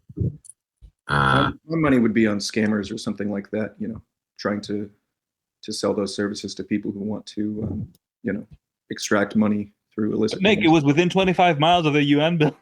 The entirety of New York. Yeah, it's their story makes no sense unless they know something we don't. It just sounds like political posturing to me. That's my. Well, then what? You just assume it was like a spam center where they were leasing out individual sort of lines or randomly rotating lines or something like that, because those would have to be provisioned, right? That the SIM card's great, but it still needs to be provisioned. They did. They had 100,000 of them were provisioned. Right. I'm curious what the network would have noticed something like this is it's a high concentration in single tower, right? Or are they playing games? I mean, I have seen scammers using. Well, what do you mean a high concentration? Non-moving. They never changed other towers, or what? What's tower, the concentration? Right? Just all belong to one tower. into sectors, right? And so you have you can reuse the same frequency in 3 different directions at the same time. But like you take a look at the average distribution of cell phones, and then there's like one sector that has 100,000 extra in it relative to all other. Like, I don't know quantity wise if that would be abnormal or not. So you'd have to. The sector size, 5G and stuff like that, and to a lesser extent LTE, were designed to shrink the size of the tower. So, you know, back in the day when a cell was 20 miles across, you know, it would be a different story. But my understanding is, depending upon where they put it, depending upon what networks it's connected to, like the cell can be a few blocks. And so you'd overlay. I mean, maybe these are common enough that. You know what? Actually, I think you said something that's that might shed light on the situation. If you wanted to have a highly concentrated number of SIM cards that were activated and did not trip the alarm of a network, you would do it in an extremely highly populated place. For example, downtown New York. Yeah, there are other methods to, like with Android, you can meddle with it and force it to connect to a different tower that's wouldn't have been chosen by the network, but it would still have to be, you know, reachable, right? By the time you take these, like you say, Alex, you take them and spread them across like every network and MNO, they're never going to notice. Like if you have a bunch that are on like Boost Mobile and a bunch that are on T-Mobile and a bunch on AT&T or whatever they called it, which sounds like a meta thing, right? And maybe they're in on it and they don't care, and then like Verizon doesn't know like how many like cell phones it is or how many connections it is per tower. They're just looking at utilization. Would you mind just, like sending text messages? Would you mind expanding that or lowering the threshold of Sure. understanding for that one? There's like 2 different ways to operate a cell network, or 2 different classes of operators. There's like the main network operator. Sorry, I picked a bad acronym there. The network operator, and then virtual network operators on top of that. So Verizon, AT&T, T-Mobile are the 3 big operators in the United States that actually operate the towers. They have the spectrum, and you can subscribe directly with them, or you can go to someone who kind of resells their services, which is a mobile virtual network operator, an MVNO. That would be like Boost Mobile, Mint, something like that. And they usually end up running their own kind of core network, which would be the bit that actually does the text messaging and manages the calls and the routing and the billing and all this kind of stuff.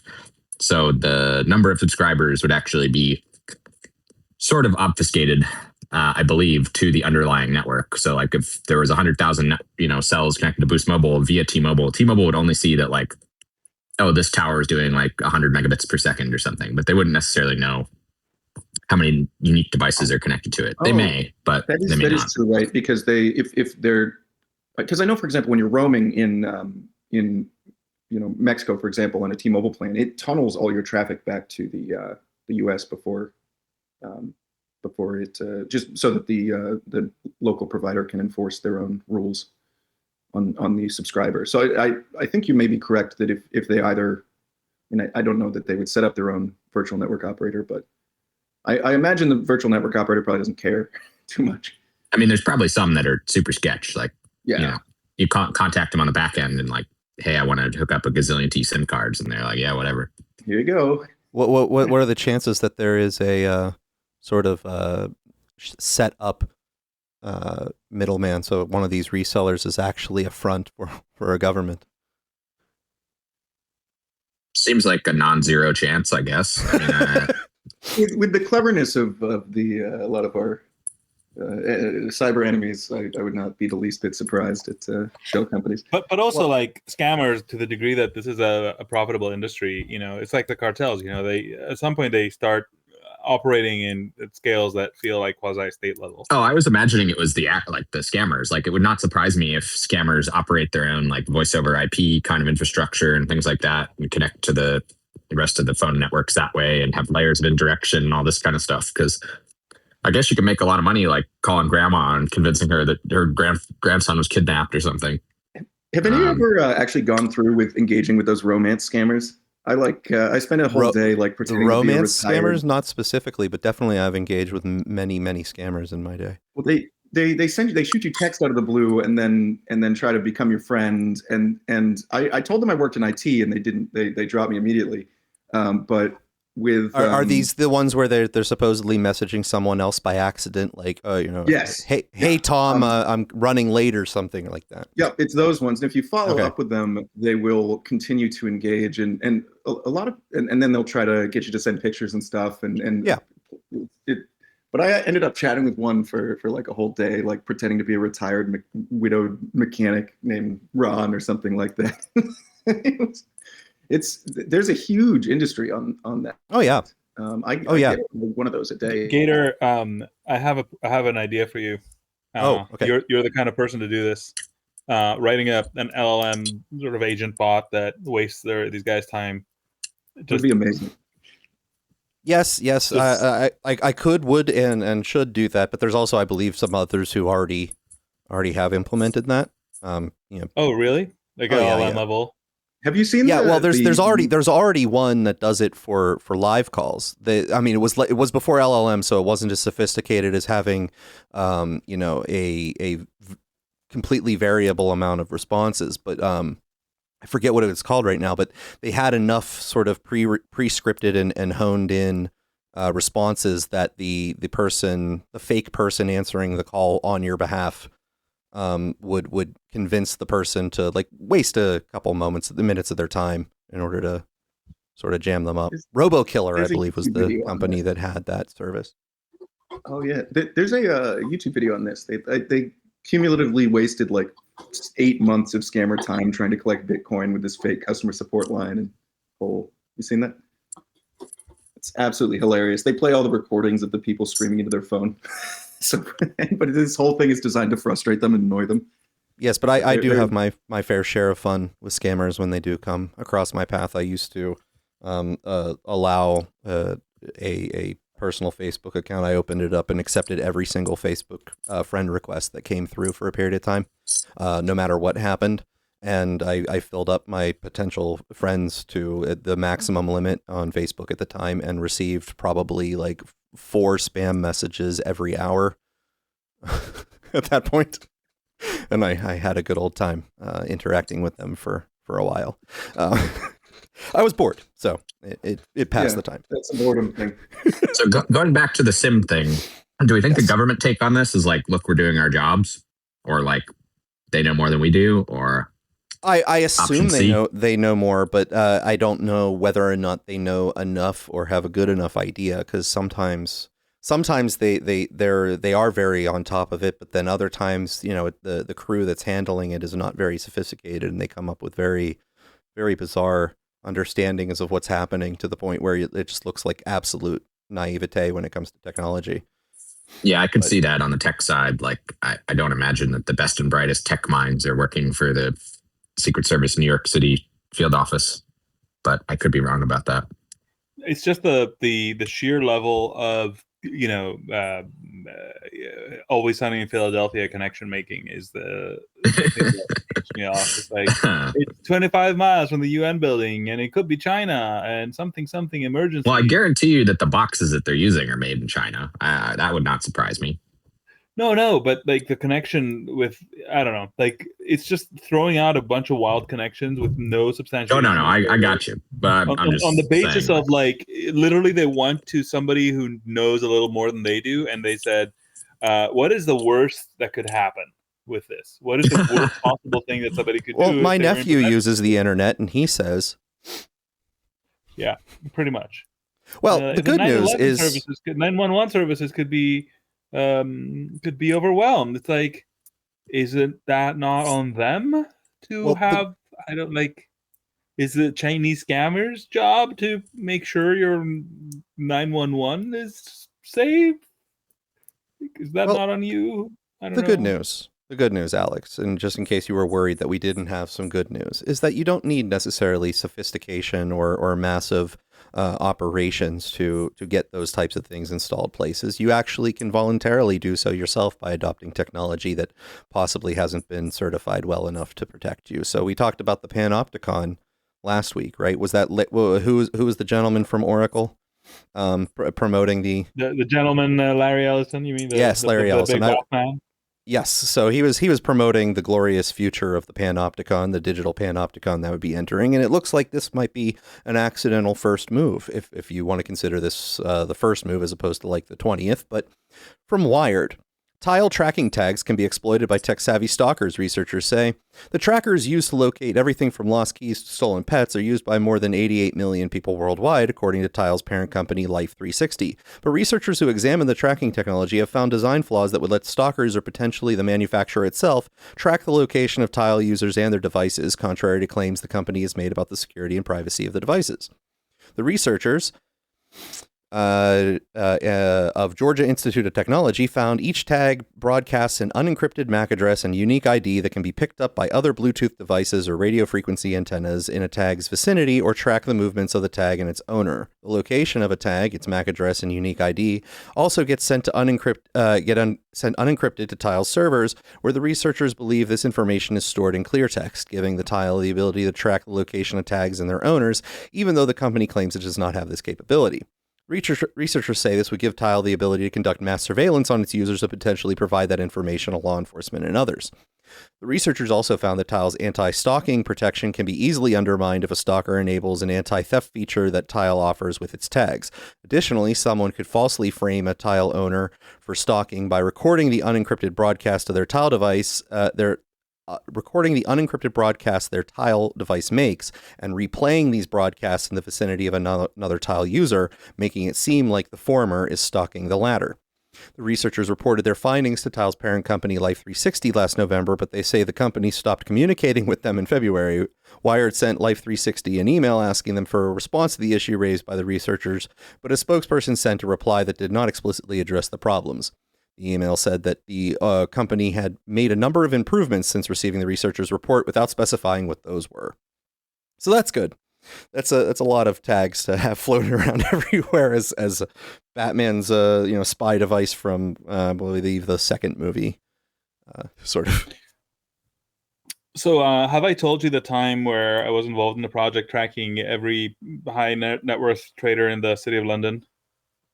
No, please do tell. This is a perfect opportunity for this.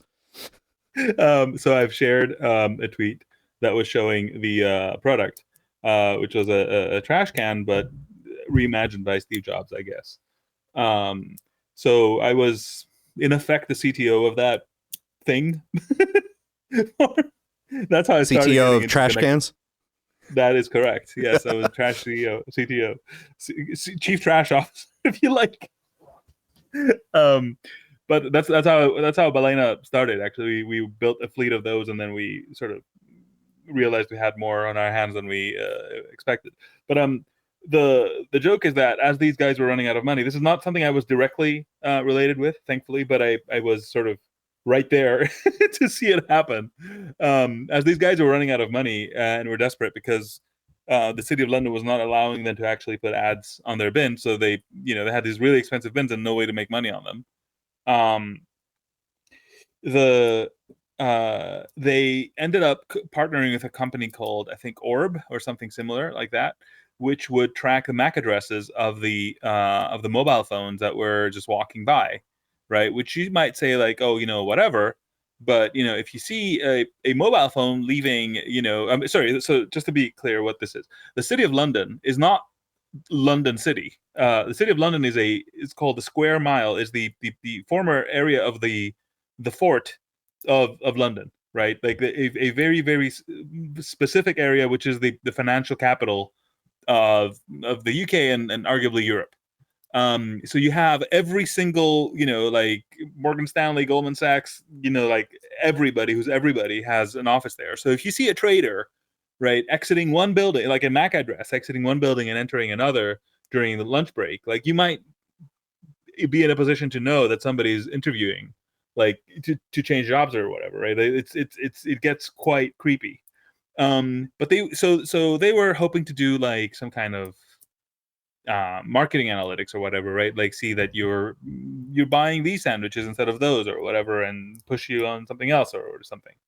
They weren't like that nefarious, but the technology was insane, and basically that's what ended up the downfall of the company, because it wasn't that it leaked. It was more that the guy who was running the company actually put out a press release about it. And let's just say the City of London did not respond very well. You can find the BBC articles about it, but that's when. Sorry, the punchline which connects to this is that's when. I mean, I'm sure this wasn't the only incident like that, but this was effectively a known vulnerability of mobile phones that they would, when they were trying to pair to Wi-Fi, they would broadcast their one and only MAC address. Since then, if you'll notice, phones now have random MAC addresses that they broadcast. So that no longer works. But as far as I understood from what these guys said, that the tags don't do that. They don't randomize their MAC addresses, which is so it's the same problem basically being exploited, but on a different platform. Well, the article goes on just to talk about a little bit of a different sort of utility of these things. In a published study last year, researchers measuring the misuse of Bluetooth location trackers, including devices from Apple, Tile, Samsung, and Chipolo, found that more than 40% of stalking victims had been tracked with Bluetooth tags hidden in their cars, purses, or backpacks, which obviously makes sense if you see how, relatively inexpensive these devices have become. To address this, makers of location tracking technology have implemented solutions to alert users when a tracking device they don't own appears to be moving with them. But the researchers say that Tile's implementation is flawed in ways that both undermine its effectiveness and make it susceptible to being used to track the movement of users. So, yeah, that's the panopticon is getting better and better every day. Yeah, I don't know how to say this to people, but I at this point, the information density is so high that it is just not avoidable, that we will just know a lot more about each other if we want to all the time. I just can't, maybe it's a failure of my imagination, and I sure hope it is, but I just can't see how you can prevent your footprint from being detected by a determined adversary. But doesn't that remove some of the things that make life worth living, Alex? Like in the old days, in the early days of the internet, you would log into dial-up, go into an AOL chat room and type ASL, which stood for age, sex, location, because you didn't know who you were talking to. And now you're just going to have all of that information right away, and that just sort of remove your meta surprise. glasses pop up as you see people. Yeah, I mean, come on. I'm not saying what I want to happen, Gator. I'm just telling you what is going to happen. Well, yes, I do wish my children can grow up in a world that is not insane, but I'm. Well, nice speaking good, of that, speaking of that, we might want to move on to traces of AI dystopia. I don't know, but okay. Well, MIT Tech Review. Microsoft says AI can create zero-day threats in biology. A team at Microsoft says it used artificial intelligence to discover a zero-day vulnerability in the biosecurity system used to prevent the misuse of DNA. These screening systems are designed to stop people from purchasing genetic sequences that could be used to create deadly toxins or pathogens, but now researchers led by Microsoft chief scientist Eric Horvitz says they have figured out how to bypass the protections in a way previously unknown to defenders. The team described its work today in the Journal of Science. Horvitz said his team focused on generative AI algorithms that propose new protein shapes. These types of programs are already fueling the hunt for new drugs at well-funded startups like Generate Biomedicines and Isomorphic Labs, a spin-out of Google.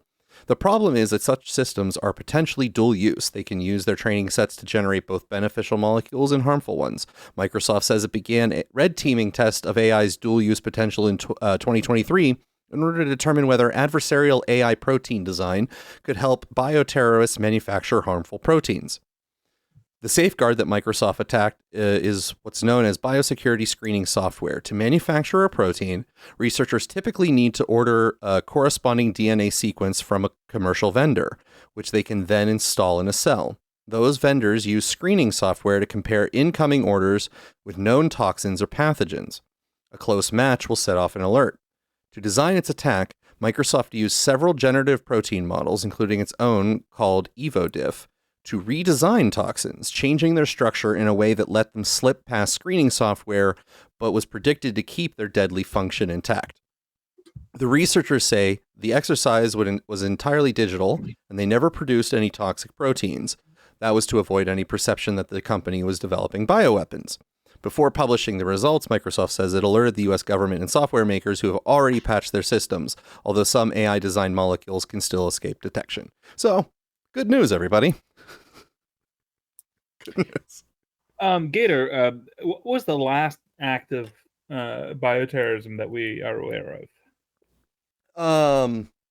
Well, I don't know. Is it the speculative COVID vaccine? COVID, or are we talking about something that was much more concrete? And I don't think that would have been prevented by preventing the synthesis labs from putting out proteins. So no, I'm fascinated by the the well-developed model of the bioterrorists that these people seem to have of a niche that seems unfilled as far as I can tell. Like, I don't know of any bioterrorism like from non-state actors, to be clear, that has taken part. So I don't, it's fascinating that this whole thing, it's like, well, the bioterrorists could do this. It's like who?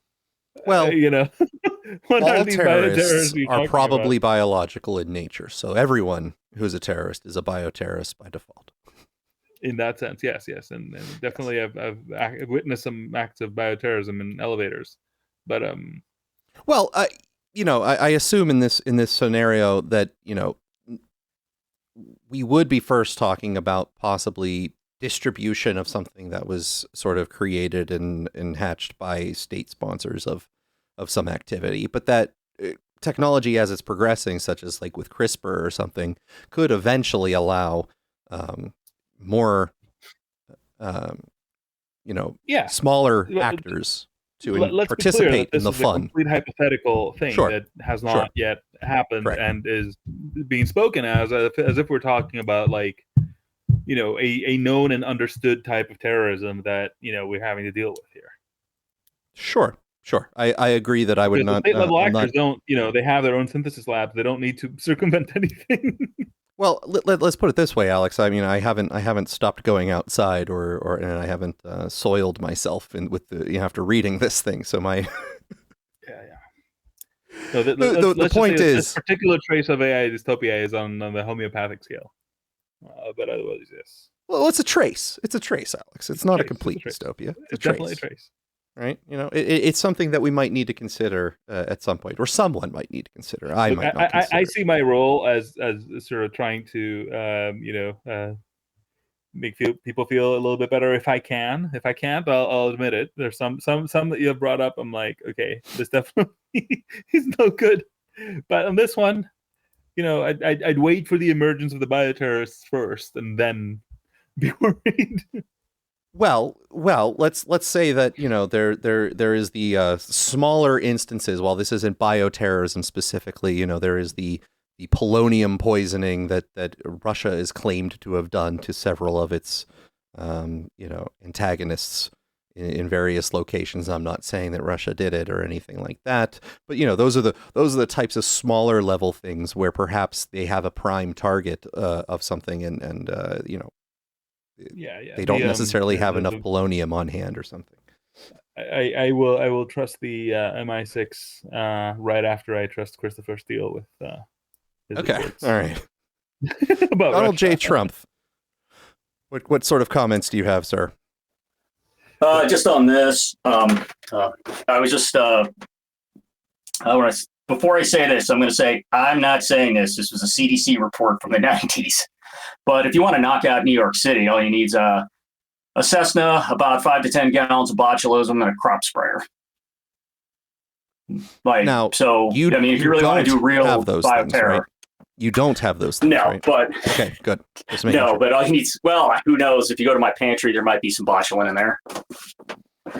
So, right, so if you want mass, some people's wives are loaded up with botulin, so Yeah, so if you want real mass terrorism, it's really easy to do, and that was actually the biggest worry for CDC in the late 90s before the towers came down. That was their biggest terrorism worry. As far as what you're talking about with modifying proteins, that would be really good if I wanted to do a one-off assassination where it would clear itself. Yeah, and if you don't know what you're looking for, there's no way you're going to find it. Exactly. If you don't know what you're looking for, you can do a one-off and never know, especially if it's made not to transmit. Yep. Yeah, that's scary. And I guess if it's targeted, it makes it less scary, right? Because I might not be targeted with. I mean, that going to all that effort for me is probably unlikely. So there's the rosy outlook right there. Well, here's a little bit. Gator, I do wonder sometimes if political assassinations have receded in recent times, or they've just gotten better at it. There are the rumors sometimes that certain car crashes might be assassinations of some kind, right? Whistleblowers have been rumored at times to have succumbed to. Wasn't there a whole thing crashes. with like Boeing whistleblowers turning up dead like one after the other? Boeing could be one of the examples. I mean, Boeing has a high security clearance level and stuff like that. But there are lots of other types of whistleblower stories where,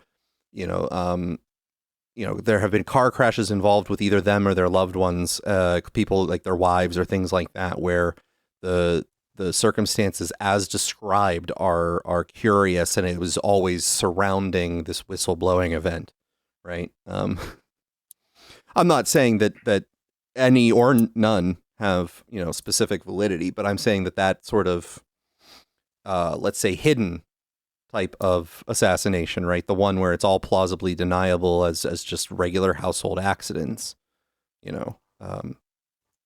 person happened to be, cleaning their gutters in the middle of winter and fell off a ladder accidentally, Right. Those types of things. I don't know. But this next story in the Traces of AI Dystopia is much less severe. It's just more people, I guess, getting angry. It involves more economics than it does, death, unless you're talking about deaths of an industry. AI actress Tilly Norwood draws backlash from Melissa Barrera, Lucas Gage, and more Hollywood names as creator defends her as a new tool, not a replacement for a human being. The creator of AI actress Tilly Norwood has released a statement following a weekend of heated backlash over the news that talent agents were already interested in signing the digital character. To those who have expressed anger over the creation of my AI character, Tilly Norwood, she is not a replacement for a human being, but a creative work, a piece of art. Like many forms of art before her, she sparks conversation, and that in and of itself shows the power of creativity. Aline van der Velden wrote in a statement on Instagram, also posted on Norwood's own Instagram page. I see AI not as a replacement for people, but as a new tool, a new paintbrush, just as animation, puppetry, or CGI opened fresh possibilities without taking away from live acting. AI offers another way to imagine and build stories. I'm an actor myself, and nothing, certainly not an AI character, can take away the craft or joy of human performance. Norwood is the first creation to emerge from recently launched AI talent studios Shikoia, it's a weird name to pronounce, a spin-off from van der Velden's AI production studios, Particle 6. That's much easier to pronounce. Speaking at Zurich Summit on Saturday, van der Velden said the agents have been circling the AI character, and an announcement will be made over which agency would be representing her in the coming months. Now, there's so many open questions with this, Alex. Like, does Tilly have to register with SAG-AFTRA? Is she part of the union negotiations? Does she herself get to record, let's say, her voice so that the voice cloning tools can then reproduce her voice? And does she get the royalties for her reproduced voice? There's so many open questions, Alex. That's right. All I want to say is that if we're waiting for AI to, what was the exact quote? Take away the joy and creativity of human whatever acting. I think we're very late to that game. I think Hollywood has done a tremendously good job of this. It's actually quite interesting. Did you ever watch The Sopranos, Alex? It's one of those that I never click with that most people have watched, but no. All right. Well, I didn't watch it when it was on. I did watch it during the pandemic era as I was looking for programming to watch while I had started working from home, which I hadn't been doing previously. And I watched busy work it. hours. Yes. Okay. I started to watch it, and there was a controversy that occurred at the time that the show was filmed.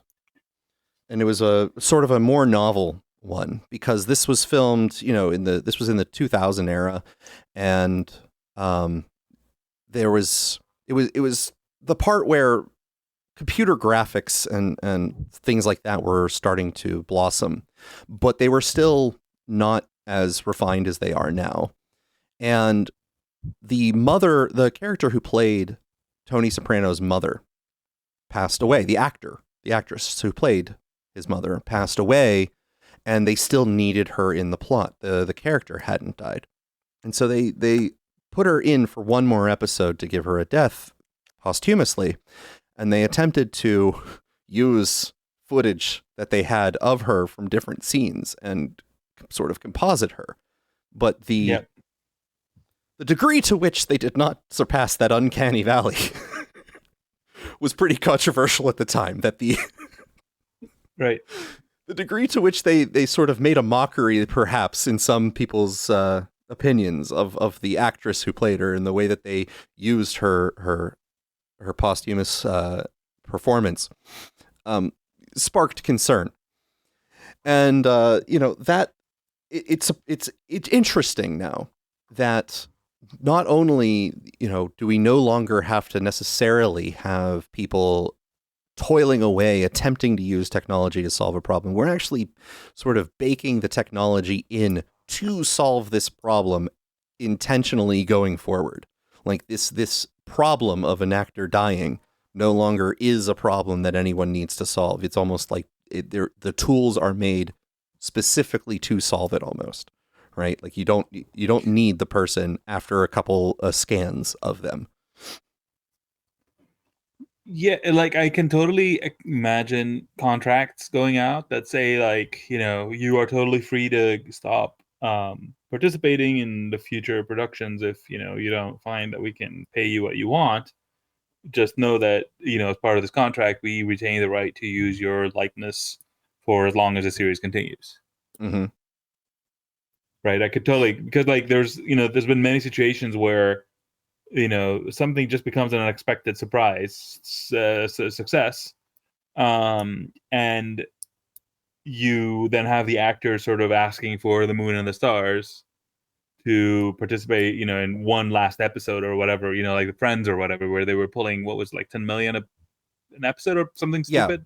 Yeah, there are standard contracts can't. with series like that, where after a certain number of seasons that the pay scales go up precipitously for the main actors and things like that. But also, like, once the contracts expire, it's like, what can I take you for? It's like, you can't quite replace Chandler or whatever. Like it's unthinkable. So each one of them has a veto that has to be bought off. Yes. So I could totally imagine contracts being like, look, where if this does go well, we expect that you won't, fuck us over. And if you do, just know that we reserve the right to AI you. Well, there are certain, yes, this is traces of AI dystopia, but the dystopia part of this is just the sort of understanding that as we navigate the future with this technology, there will be all sorts of people with bad ideas who are also incentivized and paid to execute those bad ideas for a very long time, perhaps before, hopefully, a nice, saner equilibrium in society is found, right? There's going to be a lot of I think mistakes. that particular element is a sort of a moment in time, right, where actors were paid millions and millions of dollars because of the non-replicability of a person in an era of broadcast media that like one video can go to millions of people. and therefore, creates this interesting bottleneck. And I fully expect that will be resolved and done away with. And does it feel a bit odd? Yes, but at the same time, bards didn't get paid at Taylor Swift prices for concerts, and I'm sure some of them were better at what they do than she was. Like, it's not, I'm not like crying over the death of humanity over this one. Well, I did want to mention a couple of positive sort of asides to perhaps this technology, and that is there's many series where they go on for a long time, and structurally in a story, it would be nice to be able to include, like, let's say flashback scenes, or even scenes where they're trying to come up with the same actor from an earlier portion of their life. In when you're producing a show, or a movie, you've seen all sorts of times where they'll actually try to take, like, real photos of the actor as a child and make composites to try to fit them into a life of the actor or the character that they're playing, to try to make it look like the character actually was that way. And those are still sort of fixes in the scene, right? Photos on the wall, photos in an album or something like that. And, as the special effects artists start to do their work, sometimes they'll even try to, include them in motion video. If the person happened to have some like Super 8 film or something like that, perhaps they can composite in some extra stuff and use the special effects to make it look like, the actual character's childhood or something like that. But now with this technology, as a positive sort of a thing that can be done, if the actors, of course, agree to it, you could do with some algorithmic AI de-aging sort of algorithms, come up with a de-aging version of that actor with their voice and whatnot if you don't have it recorded, or take samples from their history and use the AI to generate a composite likeness that perhaps you could mold into one of those flashback scenes, and to be able to perform something that you couldn't do before without a lot of additional work. And that might enhance the creativity of some stories while not taking away from the performances of Gator, are you telling me that I might finally recover the childhood videos my parents had never took? Yes. It's very possible. Like, well, think about it. Okay. I didn't necessarily have a particularly stable childhood, right? So now I get actually maybe able to invent an entire history for myself that was much more pleasant than the one that I actually had. Think of the positive therapeutic effects that this technology will bring me. Yeah, who needs a therapist? You can just fire them and make fake videos. Or just imagine that superintendent from before, he doesn't actually have to have a false history now. He can just use the AI to recreate the history that he never had. Yes. Gaslighting as a service. Yes. We can do this, guys. The money. Think of the money. A bit of an aside, but I've been doing a musical cover of Good Vibrations, and I used zero AI or tricks or anything. It's so nice. It's just zero AI. Hire the real musicians. Oh, just zero, like literally no AI, not zero AI. If you need a cello, you hire a cellist. If you need a okay, yes, a flute, you hire a flute. No, nothing. Well, there's a little synth in there because it used a synth, but it's refreshing. In the sea of you didn't craft the saw waves yourself? Well, with a chisel. Yeah, I wrote a cold so that when I needed to sing the low parts, I got that extra semitone with cold, and there you go. Yes. There you go. No, yes. So, as a important note, I believe what we will see going forward when the digital space is increasingly filled with what we will lovingly call AI slop. I do believe there will be a premium to live performances that people will seek out. I don't believe people will lose the desire for what we'll call authentic human performances. As Spotify and streaming music services and the decreased cost of entry, the decreased barrier to entry to music has sort of given an example. Oversaturation in one medium doesn't mean that people are tired of the medium or won't seek out something real. They will actually just change what they're paying a premium for, and that means plays or other productions that are live, or give them an experience that is differentiated from the AI slop, I believe will have a revival of some sort. Not that live performances have gone away, but I believe that people will actually seek those out as an alternative intentionally. I'm going to deliberately leave mistakes both in pitch and in instrumentation in the little extra noises and stuff. But yeah, I think it's a bit of a lost art, even in music production. It started with kind of pitch correction. Everything can be perfect, and the voices sound like organs, and that's, I think, a large part of the reason that I don't like music these days that's produced, whereas the live versions are amazing. It's just some of the dimensionality has been removed from it through these tools, and it's only going to accelerate. And you do see, like when Kodak, their film sales exploded starting in 2015 because people got fed up with Instagram and stuff.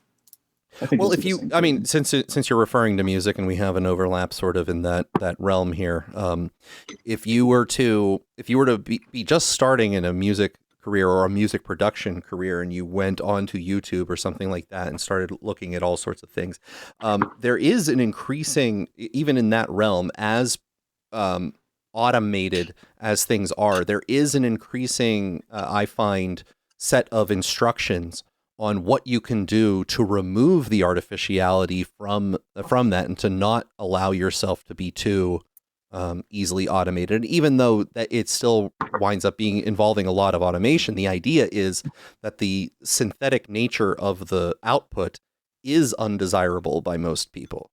That there is an artificiality and a staleness to what is provided, and that something that at least has qualities that resemble what was more, real, are what is sought after. They're going to spend 100 times more time trying to make a computer sound like a cello than they are. I'm not disagreeing with you there, sir. I am simply saying, though, that demonstrates that as the producers themselves, or people who are in the production realm, are meeting with the demand that the public is given, the public is not demanding necessarily more artificiality specifically.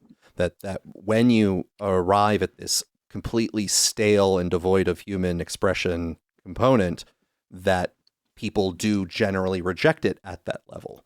Like there may be a threshold where they're, broadly speaking, on average, they're embracing it, but I think you're onto something, because you know how a lot of people, this is kind of received wisdom, maybe it's not true, but like a lot of people say, women, take their cues from like women's magazines, and what women's magazines will promote as, beauty standards are actually not what men look for. So you kind of have this weird arms race that is detached from the object that is being sought, presumably. Yeah.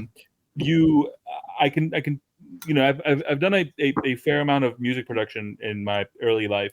Oh, look at this. Look at all these accidental things we're all learning. Yeah, sound engineering in particular. Right. And, I was one particular live music recording that I sort of, edited into something, because the drummer was just unable to drum. I literally just cut it up per hit and quantized the whole thing. I once replaced someone's entire drum performance with using Drumagog and samples because of the settings. So bad.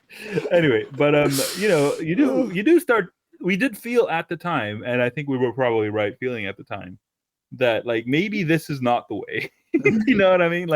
Maybe it wasn't meant to, you kind of set for yourself a standard of perfection in what you are recording and sort of propagating, that your newfound editing skills can point you to all sorts of flaws, and kind of it becomes assumed that you should fix them. But should you? Is that actually a thing that you should be doing, or is it just what happened during the recording, and that's totally okay? Anyway, yeah, but I think a lot of the best recorded music has what they call happy accidents, things that were not intentionally done, but are there nonetheless, and they actually add character to the song. I think a lot of people would agree that those are the things that. George Martin was saying the Beatles deliberately released takes that had mistakes when they had more perfect ones. That was actually something they did in their music. I'm sure there was no shortage. Yeah. and this might seem like an odd side thing, but I do think it's important to talk about when considering what will happen as this AI slop, as I'm lovingly going to call it, starts coming in. There's a group of computer artists that have a regular YouTube channel. They're called the Corridor Crew. They actually are a computer graphics production company. They do take legitimate work, but they also have a YouTube channel where they review and discuss different CGI techniques and technology and things like that. And one of the jokes they made recently was they were reviewing a Coca-Cola commercial that was pretty much all like Sora based. It was just all, I don't remember if it was Sora or if it was another groups or VO. I don't remember, but it was all computer generated, AI generated.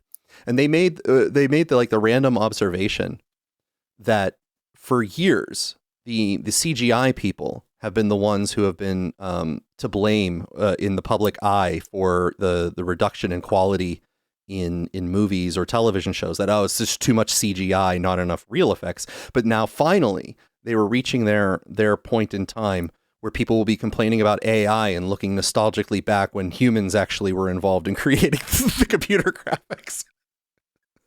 Yeah. The authentic CGI time is here, where you embrace the days where there was a human artist behind the computer graphics that were being there. And I go ahead. I wrote something to a friend who was asking me about the new Sora model. So for anyone who doesn't know, Sora is the OpenAI is a video generation thingy, and they released Sora 2 this week. So and I managed to get myself access to it, but not enough time to actually use it. So Sora 2, just so we can specify that's the upgrade to Sora. Sora was one of the first video AI generators that was just like Midjourney or DALL-E, where it was creating images, but now it's actually fluid motion. And first Sora was impressive, where you could write a prompt and it would give you sort of a movie with sound that was sometimes in sync to, let's say, lips moving and things like that, where it looked decently realistic, all things being equal. But now this new Sora 2 model has the ability to even sort of abstract the idea of characters, including yourself, by uploading your own likeness to it and creating a character that you can then sub-prompt to be able to do different things as if you were giving direction to yourself as an actor. The day, Gator, where this podcast will have a video feed that we did not record is drawing nearer and nearer. We could do that now through several techniques, but yes. Yeah, and it'll be hard, but soon it'll be easy. But I'm game for sure. Anyway, but yeah, no. Long story short, the thing I said to my friend is that I think we're about to figure out that people don't want pretty pixels. People want correlated experiences, like things that connect to something that they in their lives or their context. And I think for the longest time we've been sort of, Hollywood has been sort of feeding us this view that, like, the shinier and the glossier the picture, the better. And I don't think that's made much sense for a long time, but somehow it's propagated, and we're kind of reaching the culmination of it. But I do still celebrate this stuff, because I think that to the degree that it creates the equivalent of a big budget movie studio at your fingertips, there are people who have things to say that will be able to say them. And I think that's great. But like, to the degree that we're like, oh, look at that explosion, like, nobody cares per se. Like, really, not really. If it's a nice explosion, I care a little bit. If we do, Gator, cool guys don't look at explosions. Oh, okay. If we do engage in a video companion to this, I would request the baby model, the ones where they have little infants talking. That would be my amazing. Very, very possibly. Arm the Gormless, you've been waiting patiently for a little bit to comment. Go ahead and come and comment. Hi, thank you for letting me speak. I was just listening to your discussion. I just came in somewhat recently about the like AI music generation and video generation and stuff like that. And I've been kind of paying attention to this with much interest because I'm very into both of these things. And whenever people start talking about, like, whenever especially industry pros start talking about different technologies and how they've changed the industry and how it's going to ruin everything, over just the past 3 decades, I really have just gotten completely numb to those claims, because it seems like whether you're talking about guitarists or sound engineers or whatever, they have a very distinct kind of opinion, and when in terms of like quality, in terms of song production, in terms of how things should sound, about like cleanliness, about all these different things. But I feel like that's a very kind of limited perspective, and I think most people, at the end of the day, if you ask them what they like, they're gonna kind of give you cliches without actually being able to give you anything of substance. And I think these trends kind of are ephemeral and really hard to place down. And I feel like when people say, oh, people are tired of CG, people are tired of, all these kind of artificial things, I think it's kind of wishful thinking, and thinking like, oh, the market will finally decide that the thing I prefer aesthetically or in some like authenticity kind of metric are finally gonna get their due. And I don't see that happening ever, really. I think people just kind of want to think that eventually the market will see things their way, So is that in response to one of our comments? Because I mean, it approaches the line of sounding like it might disagree with something, but it doesn't actually specifically. No, I don't want to really contradict anybody, but I do feel like there's a general sort of feeling of when mentioning, like, especially like music production techniques, about like kind of embracing mistakes and embracing the imperfection of certain, whether it's performance or somebody mentioned, happy mistakes. I find that those kind of things are very hard to create in any sort of reproducible manner. So I think when people have them, they'll continue to kind of include them. But most of the time, when people are making music, just based on my own experience, most of the time they're kind of more interested in making the thing that they hear in their head, rather than adhering to some sort of like some sort of metric of like authenticity or So let's take that from a particular angle. So there's going to be varying degrees of people who are engaged in the creative process and their knowledge of how to create. So are you a musician at all? Or yes. I mean, I'm familiar with how. Yeah. So there was some point in your life where I don't know if you currently are really deep into music theory or not. Some people are, some people aren't. But at some point, maybe you weren't knowledgeable of music theory. You didn't know how to play a particular instrument, and you didn't know how to construct a song, right? So there was some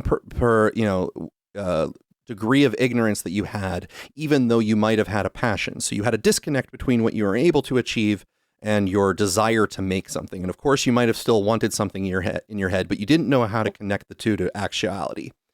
And for many years, there was a financial barrier to entry that meant, in order to be able to ever have the honor of producing something that wasn't live, actually recording it and getting something where you're spending time crafting it to the way that you hear it in your head, you had to actually come up with a significant amount of financial backing, whether it was working months and months at a job and saving or whatnot, or getting a family member to, loan you money. There was still a financial barrier to be able to do that. But as the cost and barrier to entry decreased, the Fruity Loops was one of the most common first introductions to people in the late 90s to just going in and starting to hit buttons and be able to produce music, which then had its own limitations in, you can have an idea in your head, but you now have to put it into this little tiny box and figure out how to get this tiny box to make technical a facsimile barrier of what you're trying to do. Okay. So within those confines, there are some people who actually learned to hone in their craft, learned the rules, and then actually have a much more direct connection between the thing that they hear in their head and their ability to produce it. And then there are others who, let's say, are more aimlessly wandering in the wilderness, but it's a free place to enter now. The ability to start to create these things is much wider open. What I'm referring to here in that space is that you can come up with a drum pattern, right? And that drum pattern will be played by the computer on exact time. And what I don't know when you came into the conversation, but Nicholas was talking a little bit earlier about quantization. And what that is that's, for people who aren't aware, you're coming up with a drum pattern. The computer is playing this thing at a very rigid timing. It's a perfect timing, a non-human perfect timing. And there is something in most listeners where even if the drum sounds themselves are recorded from authentic drum kits, the fact that it is so rigid and all of the sounds are coming as if they were played with the same velocity, where the drumstick is hitting the cymbal or the snare drum or whatever item at the exact same power level, there is something artificial in that the average listener feels uneasy about at a subconscious level. Something about it does not feel great. But the producer, the person who doesn't have necessarily the skill set, does not know that necessarily is causing a problem. They might like what they're hearing, but they also might not like what they're hearing exactly, and they don't know what to do about it. So what I was referring to there was not necessarily that I have a set of standards that are going to be reflected necessarily in the broader market, but that I am articulating a belief that the average listener does have an innate subconscious sort of response to the artificiality, that they will be generally slightly more in approval of things that get closer to the human nature, where what you're purposely doing is adding the randomness to the quantization so that things are hit off time, or you're adding some randomness to the intensity of the hits on the drum. Things like that, where you're attempting to, even if it's artificial, recreate the human aspects that we're then missing. Yeah. I have Sure, yeah. Go ahead, sorry. I have a Nord stage piano, for example, and it's, in terms of replicating an acoustic piano, I would say it's like 90% of the way to like a true instrument. But for example, I was tracking saxophone or flute, and saxophone, I think in particular, is one of the most difficult to like, it has a number of modalities of expression that are very difficult to replicate digitally at present. So I think there's sort of, I don't know, there's different dimensions to this problem. But, I think that my understanding is that there was a Telecommunications Act of 95 or something that essentially allowed Clear Channel to buy up almost every radio station. And that resulted in a single program director kind of determining what popular music was to a great extent. And that then followed a reduction in the actual quantity, the numerical quantity of producers that were working on a lot of the top records. And, I think in the modern era, I think now that radio isn't as dominant, that has shifted a bit. But, there's a guy on, I think it's called Wings of Pegasus on YouTube, but he goes into even TikTok videos where they pretend they're singing in the kitchen. And he's like, nope, this was multi-tracked with a high quality condenser microphone, pitch corrected with auto-tune. And then they applied a reverb that sounded like a kitchen, and now they're faking it. And that stuff is getting pretty bad. And it's only going to get kind of worse, where you don't even know if it's a real human that exists behind that vocal. However, yeah, sorry. Go ahead, Arm. Go ahead, Arm. Armus. Go ahead. I was just going to ask, you said it's getting pretty bad. In what sense? I mean, is in the sense of just a kind of an objective way that we see the value of the art being not true to what was actually performed, or are people? Because I guess my real question is, who is the art for? Is it the people that are consuming it, or is it the people that are making it? Because these are two very different populations, and they have very different kind of standards. I think one of the issues that has been stated is that, when you take a vocal and you run it through an auto-tuner, it stops sounding like a human, like the natural voice. It's now able to do these changes in pitch, flat pitch, that the human vocal cords are not capable of. And the biggest issue I think that a lot of people have with it is that these videos they're clearly pretending to be we just gathered around the campfire and this is how our voices sound. It can be very intimidating to young artists who think that I can't sing like that, when the reality is that the person who created the clip can't either. And that's, I think, one of the bigger concerns that I have around it.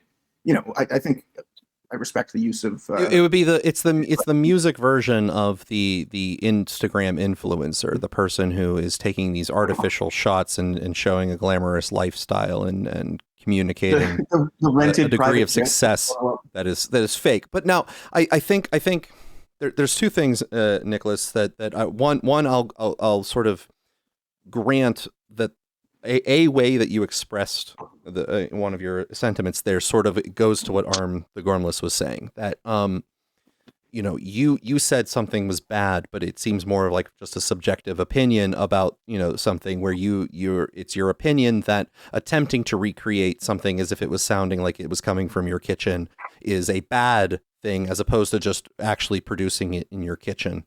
That not doing the authentic thing is a bad aspect. I think what he was saying, and I want to jump ahead just to see if I'm right or not. And Nicholas can say is that it's fraud. It's not whether it's yeah. It's so you have a studio recording. Of course, you use the tools in the studio. It's when people went into a studio or set up the full stack of equipment and all the plugins, auto tuners, or and I think even these days it's unusual to once you learn to hear it, you can hear sort of the auto tuning. And an example for this was Billy Joel's new track, where they chromatically auto tuned it and then shifted up 2 semitones, and I thought it was terrible. And then I listened to him perform it live at the Grammys, and I'm like, oh, I love this song, and it's a subjective opinion for sure. But to just pull back from the word fraud a bit, I think the fraud would come from the rounds after the production, because I think, correct me if I'm wrong. To be clear, that when I say fraud, I mean that they recorded in a studio and then they pretended to have recorded in their kitchen. Well, they created an atmosphere that gave the listener an impression, which is where I was going to say, correct me if I'm wrong, but I don't think that we actually found a monolith on the moon and then, traveled to Jupiter and 2001 created an impression, created an atmosphere where people would believe that these. No, I think there's a clear difference between people conveying that this is actually something that happened and a work of fiction. For example, I agree. That's why I'm saying it comes in the after production. It depends on how you're marketing it. If you actually pretend that it was done a certain way and it wasn't done that way, after. Not just the way that the atmosphere sounds. And here's where the fraud comes in, right? You are portraying something that might or might not be difficult to do or whatever as something that is a lot more difficult to do. Getting in a studio and recording a track and whatever. There's a level of difficulty to that, but nailing something with multiple moving pieces, in one take, is considerably harder. Yep. Especially with harmonies and stuff at the point that even when we had, when it was all reel-to-reel recordings, people were splicing different takes together. So, things have been not recorded on one take. Interesting. It's actually interesting that somebody brought the Beatles as an example of this kind of authenticity, because they're actually famous for, I believe it was Revolver, for pioneering recording techniques that were heretofore unforeseen. There's a song they have, I believe it's, I want to say it's Magical Mystery Tour. I could be wrong though. Oh no, it's Strawberry Fields Forever, I think it is, where they have a bunch of this weird sounding shit that nobody's ever heard really before that, and there's no way they're going to be able to recreate that in a concert, right? So we're doing this is a very old debate. No, I think, and I don't know, but for me there is some sort of line of it was sort of known, Good Vibrations was one of the earlier using the studio as an instrument, and then that was kind of a lot of the inspiration for those albums. And they ran the tape player backwards and did a backwards guitar solo. They used very speed stuff like that, but it wasn't. Well, how are they supposed to communicate with Satan otherwise? Don't be unreasonable here.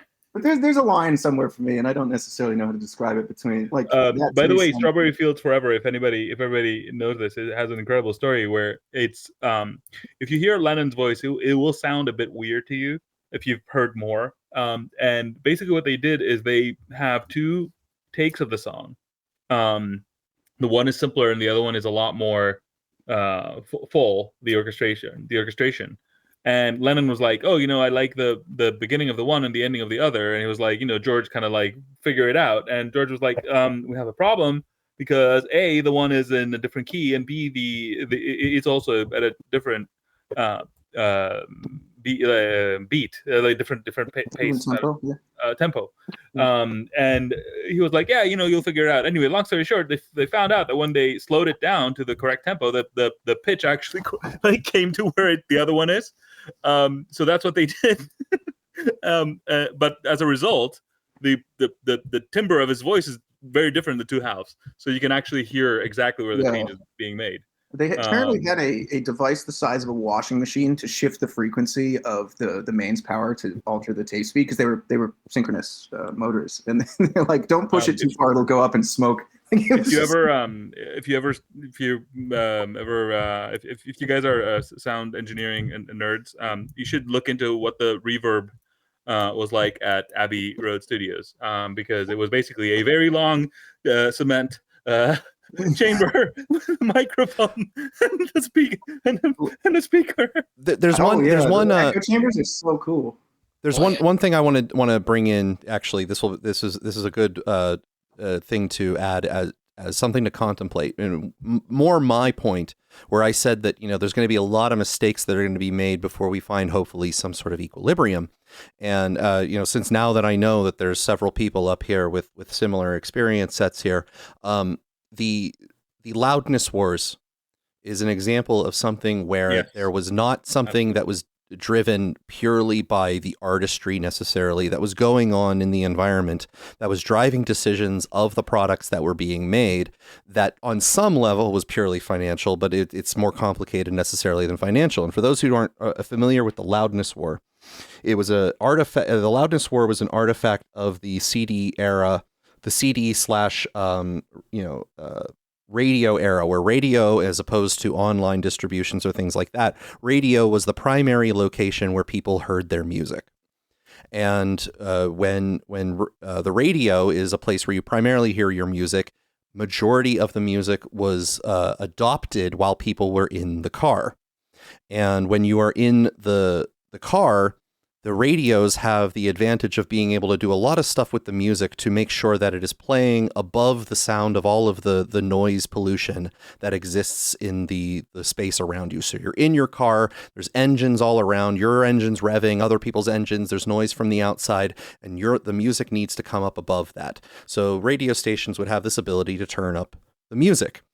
To be able to do that. But then the radios would be getting their music at some point from the distributors and things. And when CDs came in, they had something that was called a head, the absolute maximum volume that something could be. So instead of things like record players, which had a little bit extra finesse with them, or tape, where there wasn't the similar type of hard stop, CDs had this dead cutoff where things would just be cut off at the top volume no matter what.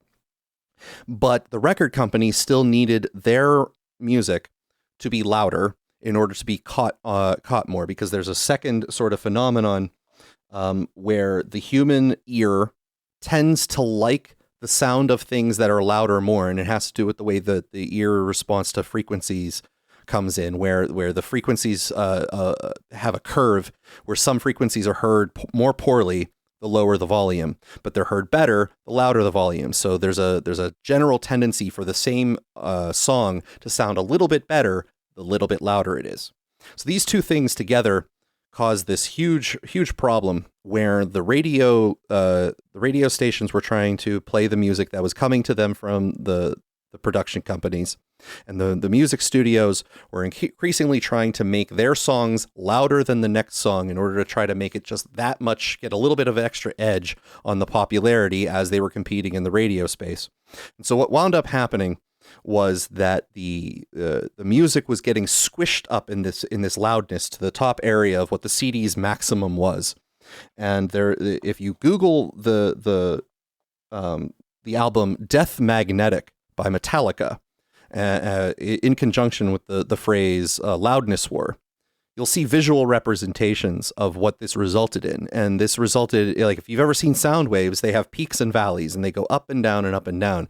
And this Death Magnetic album is classically known as the loudest album ever recorded. And that's not because the band played loud, but that the studio wound up jacking it up to 11, as they say in Spinal Tap. This sound wave is basically just a flat bar. You're bringing me back to the debates I had at the community radio station when I set up the new transmitter and with the multiband compressor, and everyone having their opinion on how loud our signal should be. And Finally, I was like, all right, here, you have the login. Go tune it.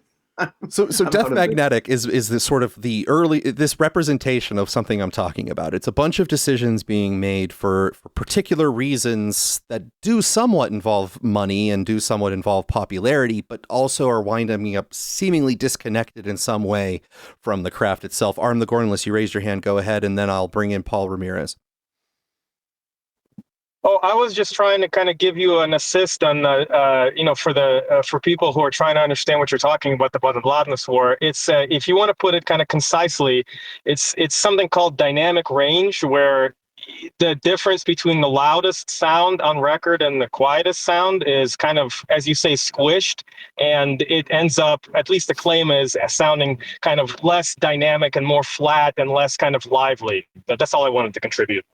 Yes. Yeah, I mean, if you take a classical music recording, right, they tend to play with dynamics a lot, so you're gonna hear it go like really quiet at places and like really loud at places. But like if you get a pop music record, that's just not gonna be there because in a club or in a car or wherever people discovered their music, that just was not gonna go over.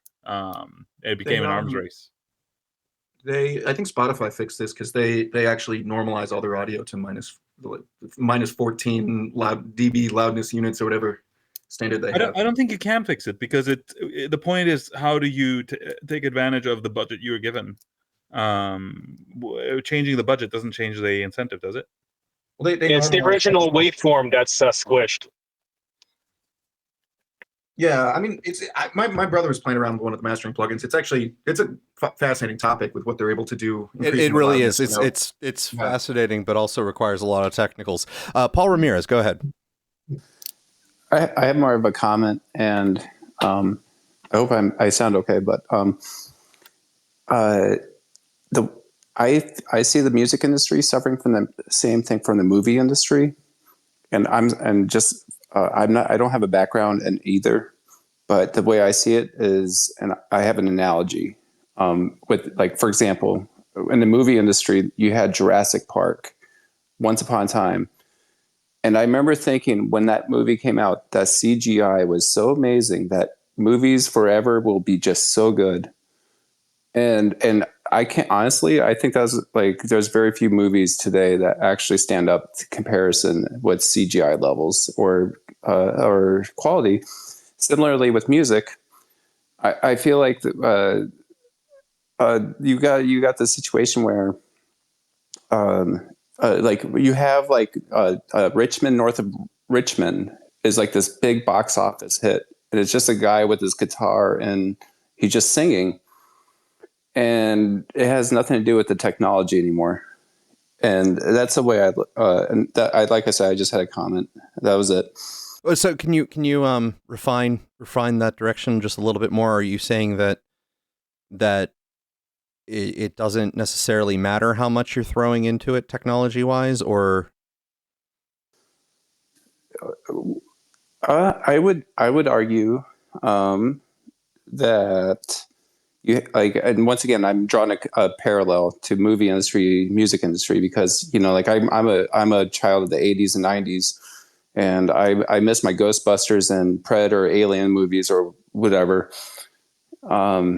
Similarly with my Nirvana and whatever, I see like this overemphasis.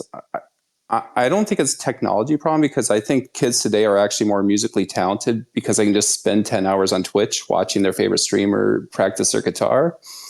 I meet a lot of kids that are more musically talented at 17 than most 50-year-olds who's been doing it forever.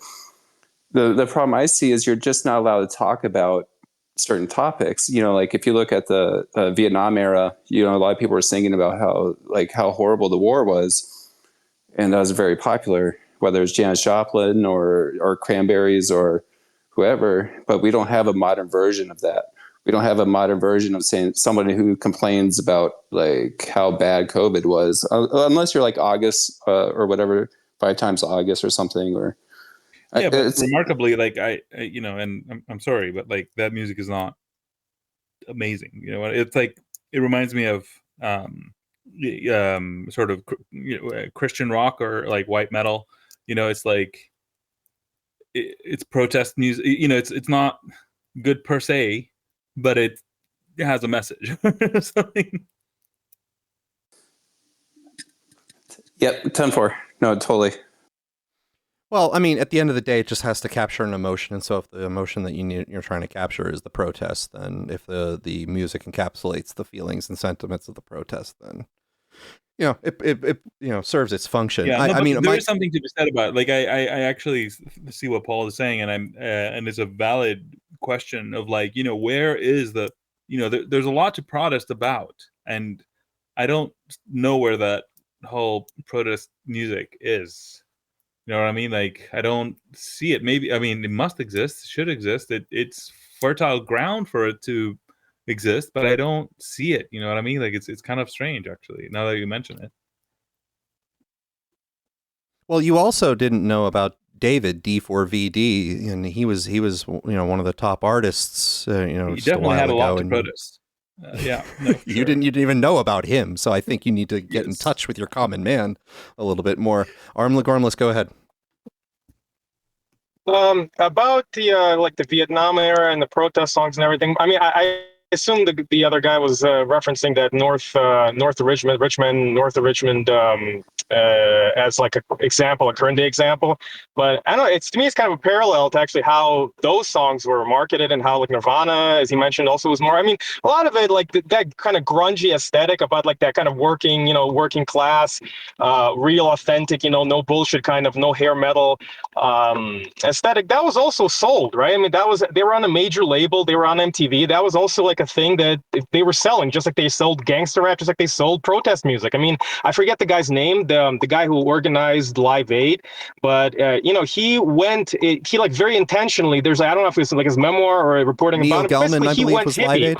Was Neil Gaiman? Yeah, like he went hippie to like kind of go deep in that culture to be able to market it, right? And that's how it got introduced to the major. Like that's how everybody remembers it, because they found out about it, like through kind of the same mainstream channels as they got marketed in the '60s with the Beatles and whoever else. But I think these debates are kind of intractable almost, because I think a lot of times people want to take their aesthetic and kind of like subjective measures of these things as and they try to kind of Well, make, I don't know. couch them in objective language. I don't know if that's I don't want to speak for Paul, so I'll just try to say what I thought he was saying, and he can of course can chime in and tell me if that's what he was saying. I was taking what he was saying to sort of mean that no matter what is going on in the broader environment with music or whatever art form, whether it is to just some degree, let's say artificial, okay, whether you think that's a good quality or a bad quality or a neutral quality, let's just designate something as being more artificial and less human, in form, whatever that means. We already talked about how you could already do different takes and splice it on reel to reel, so I understand all the complications with trying to say that. But let's say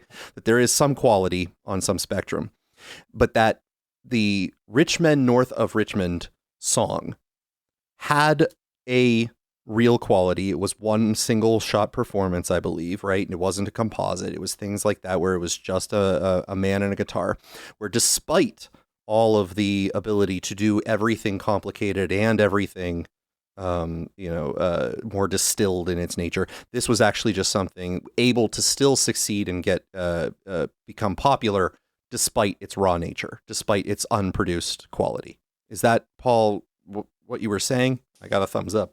10-4. Okay, so that was what I was taking.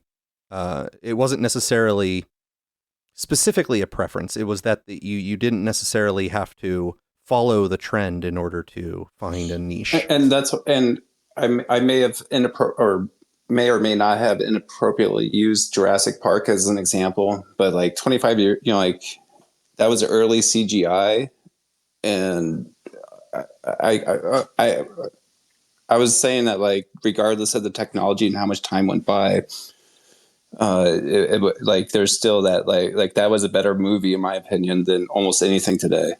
And there's a channel.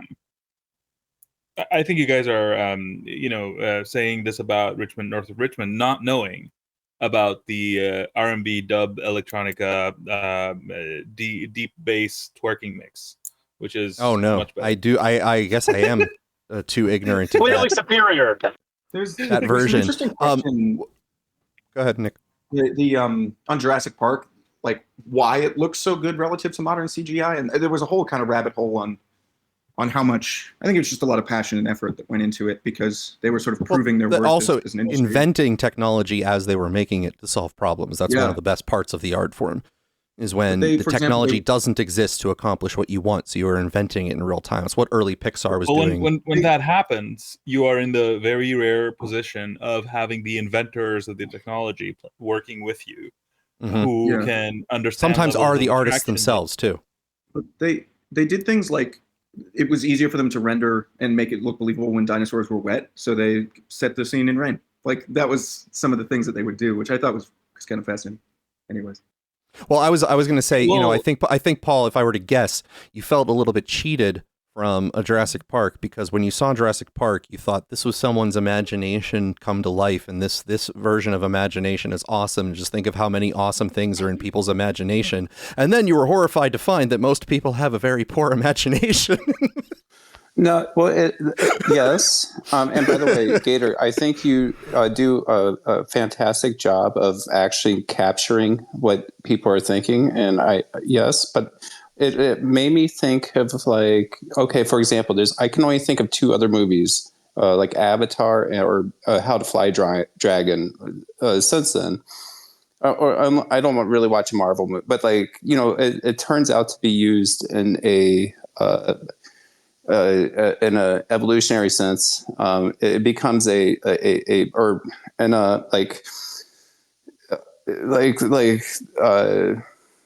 I forget exactly what the word is, but it's used as a tool and not necessarily as a means to producing a good film. I'm messing that up.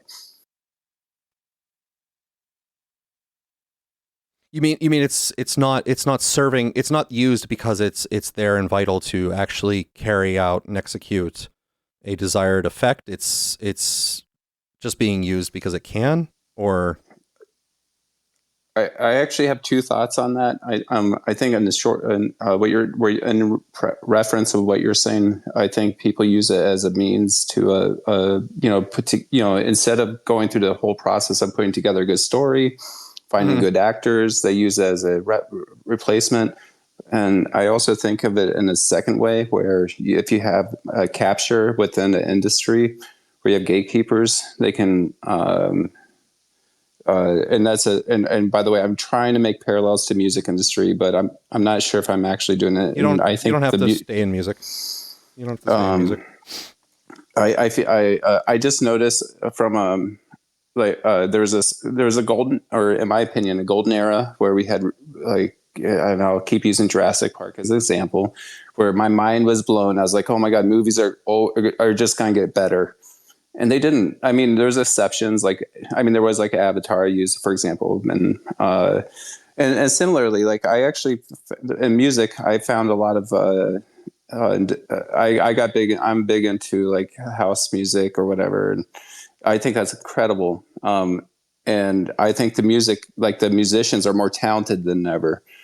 But the problem, the problem I'm having with the music industry and the movie industry is they're not bringing people out to the theaters, for example. Now, in the music industry, that's not true. But in the movie industry, there's I don't know anybody who brags about going to movies anymore. So maybe that's not a good parallel. Maybe that's not a good parallel to express. And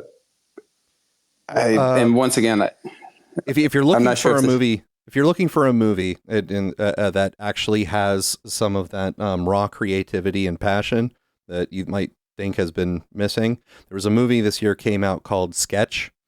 It's actually a very lower budget but very well designed movie where people are actually going out and specifically attempting to pull off a dream about a story. And the story is basically child's drawings come to life.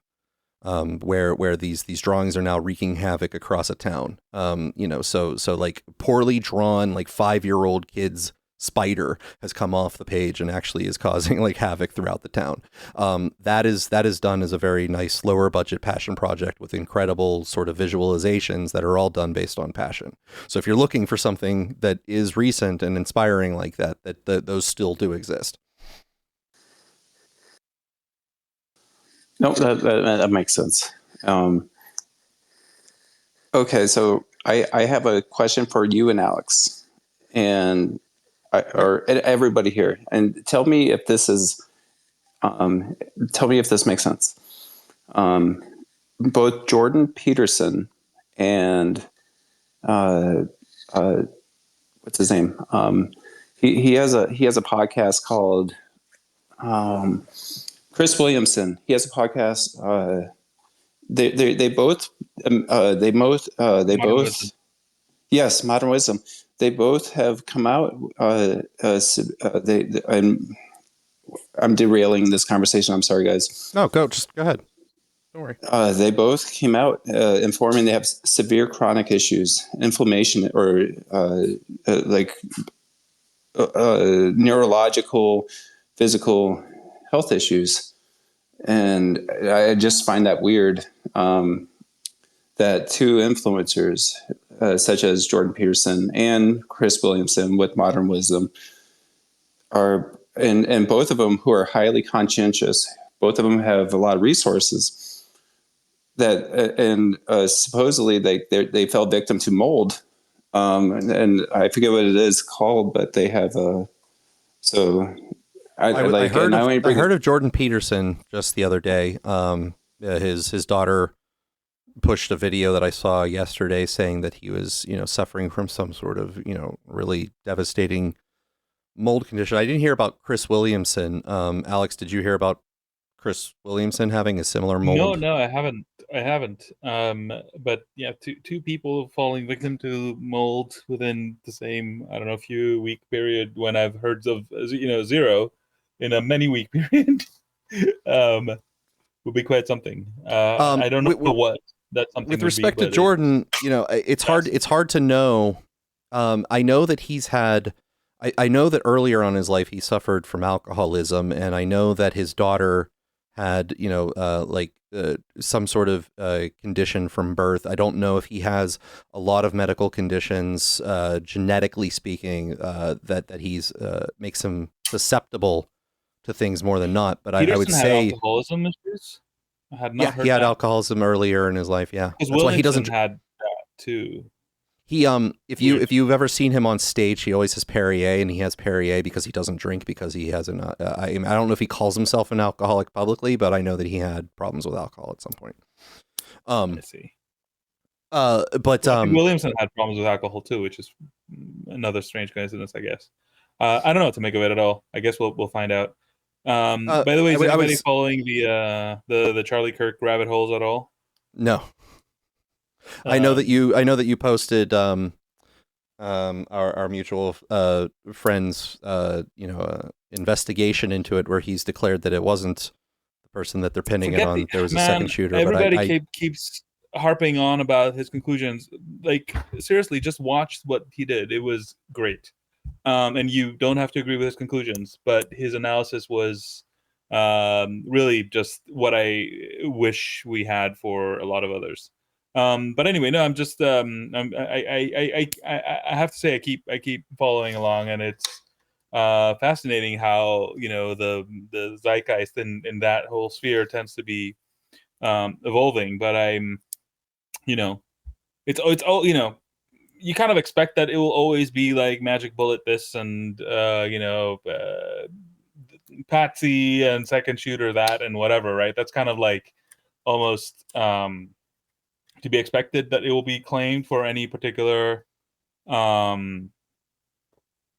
assassination, just because whatever, right? Like if people have a way to justify making an orthodox conclusion, then there's a lot of motivation to do so.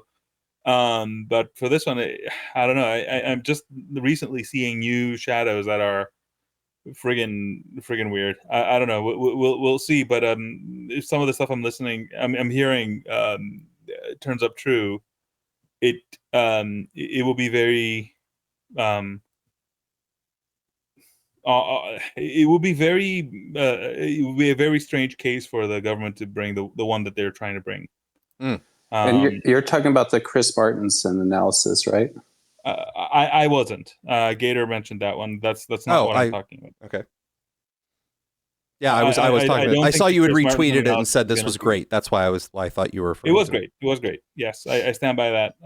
He's doing basically. Chris Martenson did a lot of work in the Butler shooting, and there I think he was kind of like finding his feet as he was going. He was still very good, but now he was able to bring to bear his entire, more developed skill set from the start, and it was like kind of like several iterations advanced from where it was. So it was just really, really nice and crisp what he put together. And again, you don't have to agree with his conclusions to just and I don't necessarily agree with his conclusions too, but I found his analysis put some real markers down for any hypothesis that about what happened. Anyway, but I'm fascinated that I'm hearing some things that and I don't necessarily want to go into specifics because we're gonna get sidetracked. I'm just fascinated that it really seems like some things are just not about the case that was put together, just not sitting quite right. And we might actually have surprises that are very hard to work around. Let me put it this way. What am I supposed to believe at this point? Nothing. Nothing. Charlie Kirk is not dead. Charlie Kirk is not dead, and he is hanging out with Tupac and Biggie down in down in the Bahamas. If I may, I think the important distinction to make is whether you believe a lone gunman theory or not. I mean, in my opinion, that's like the basis of it, because the argument is there's a lone gunman named Tyler Robinson, and then if you disagree with it, then that's a fork in the road. Now, whether that regardless of what you think or believe, if you don't buy into the lone gunman theory, then that means that like you're in a totally different realm, and it's easy for people on the other side of the realm who do believe in the lone gunman theory to shove everybody in the same category as whatever stereotype or conspiracy theorist, Alex Jones thing, whatever. I will give you one sort of element that I can distill in a way that I think is agnostic to explanation, but definitely curious, right? Which is that people are the official story is that this was a 30-06 bullet that hit Charlie Kirk, and there's a lot of discussion about what the angle was that it came in from, and what could it have hit, and which bone, and whether that bone could have stopped it. And people are doing replications, and they're like, no, there's no way it could have stopped it. And others are saying, well, Martin Luther King was hit by the same bullet, and it did get stopped by his jaw and whatever, and you can really get carried away in different directions. But my very simple question is, goes back to Newton's first law.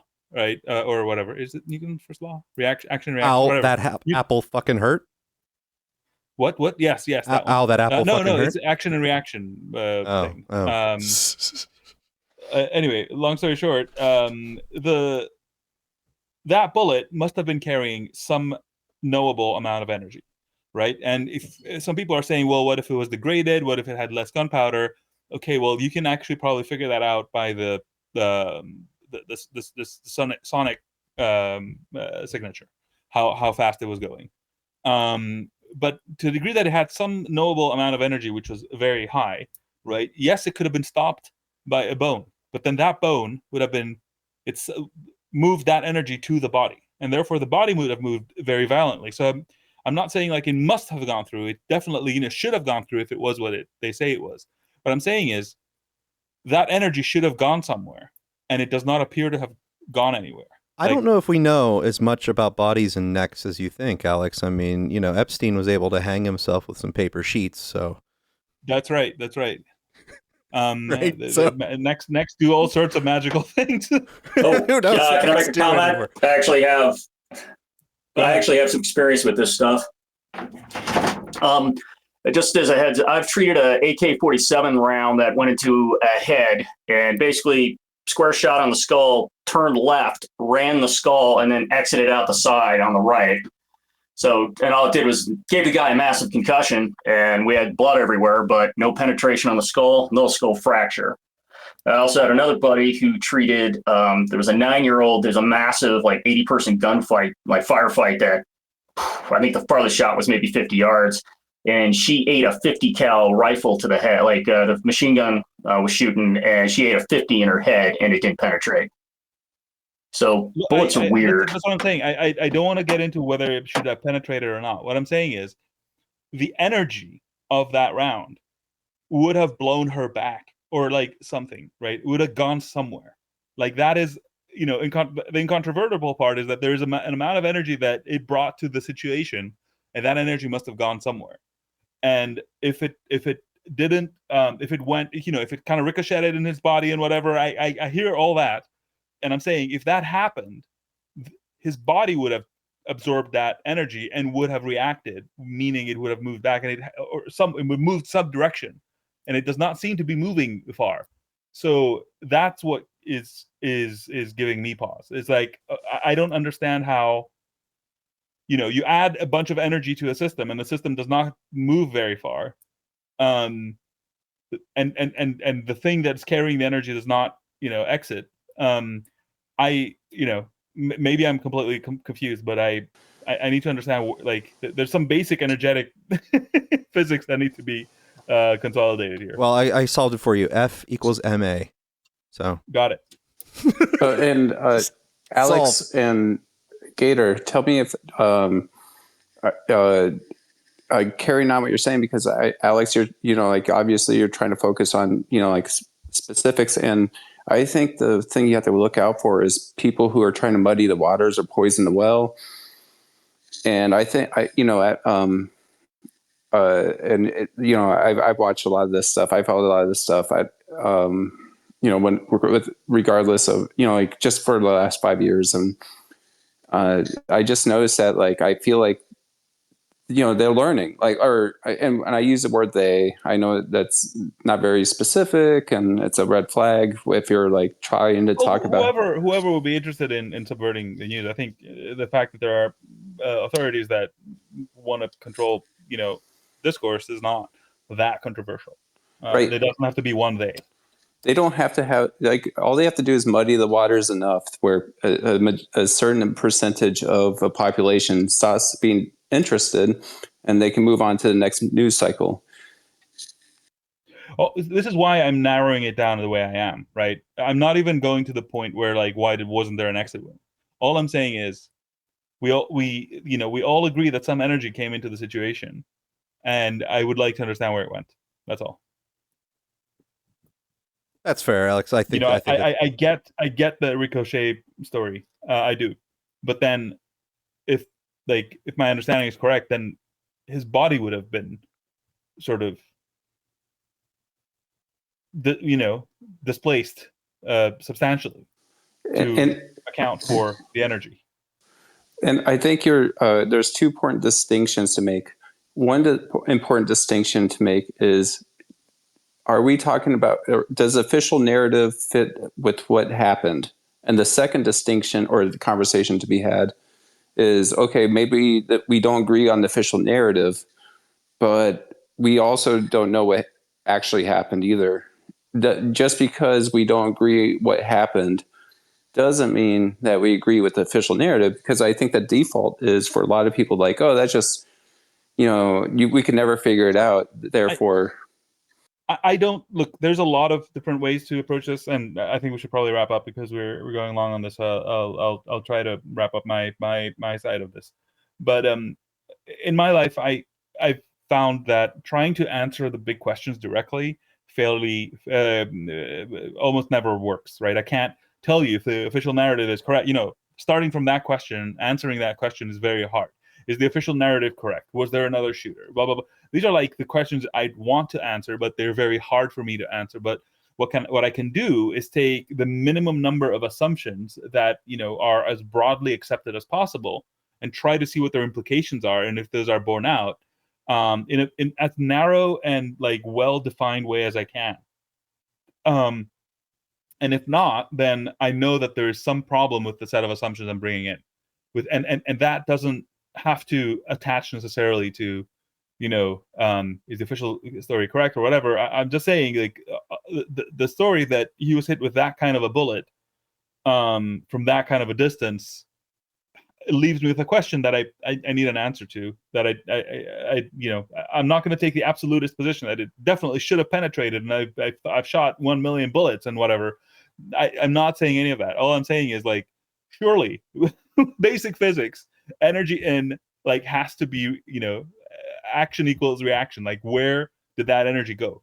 That's all. And if that is a valid sort of question, then you start wondering, was it a 30-06? Like, people have said, look, it may have been old gunpowder, right? It may have been that the rifling of his shotgun was compromised, right? Because it's plausible that it wasn't, the gun was not properly maintained. There's a lot of like ways to account for a bullet not being optimal, because a lot of the calculations have to do with an optimally maintained weapon would shoot in such a way. Got it. But then, like, there's all these detractors of energy that could be at play.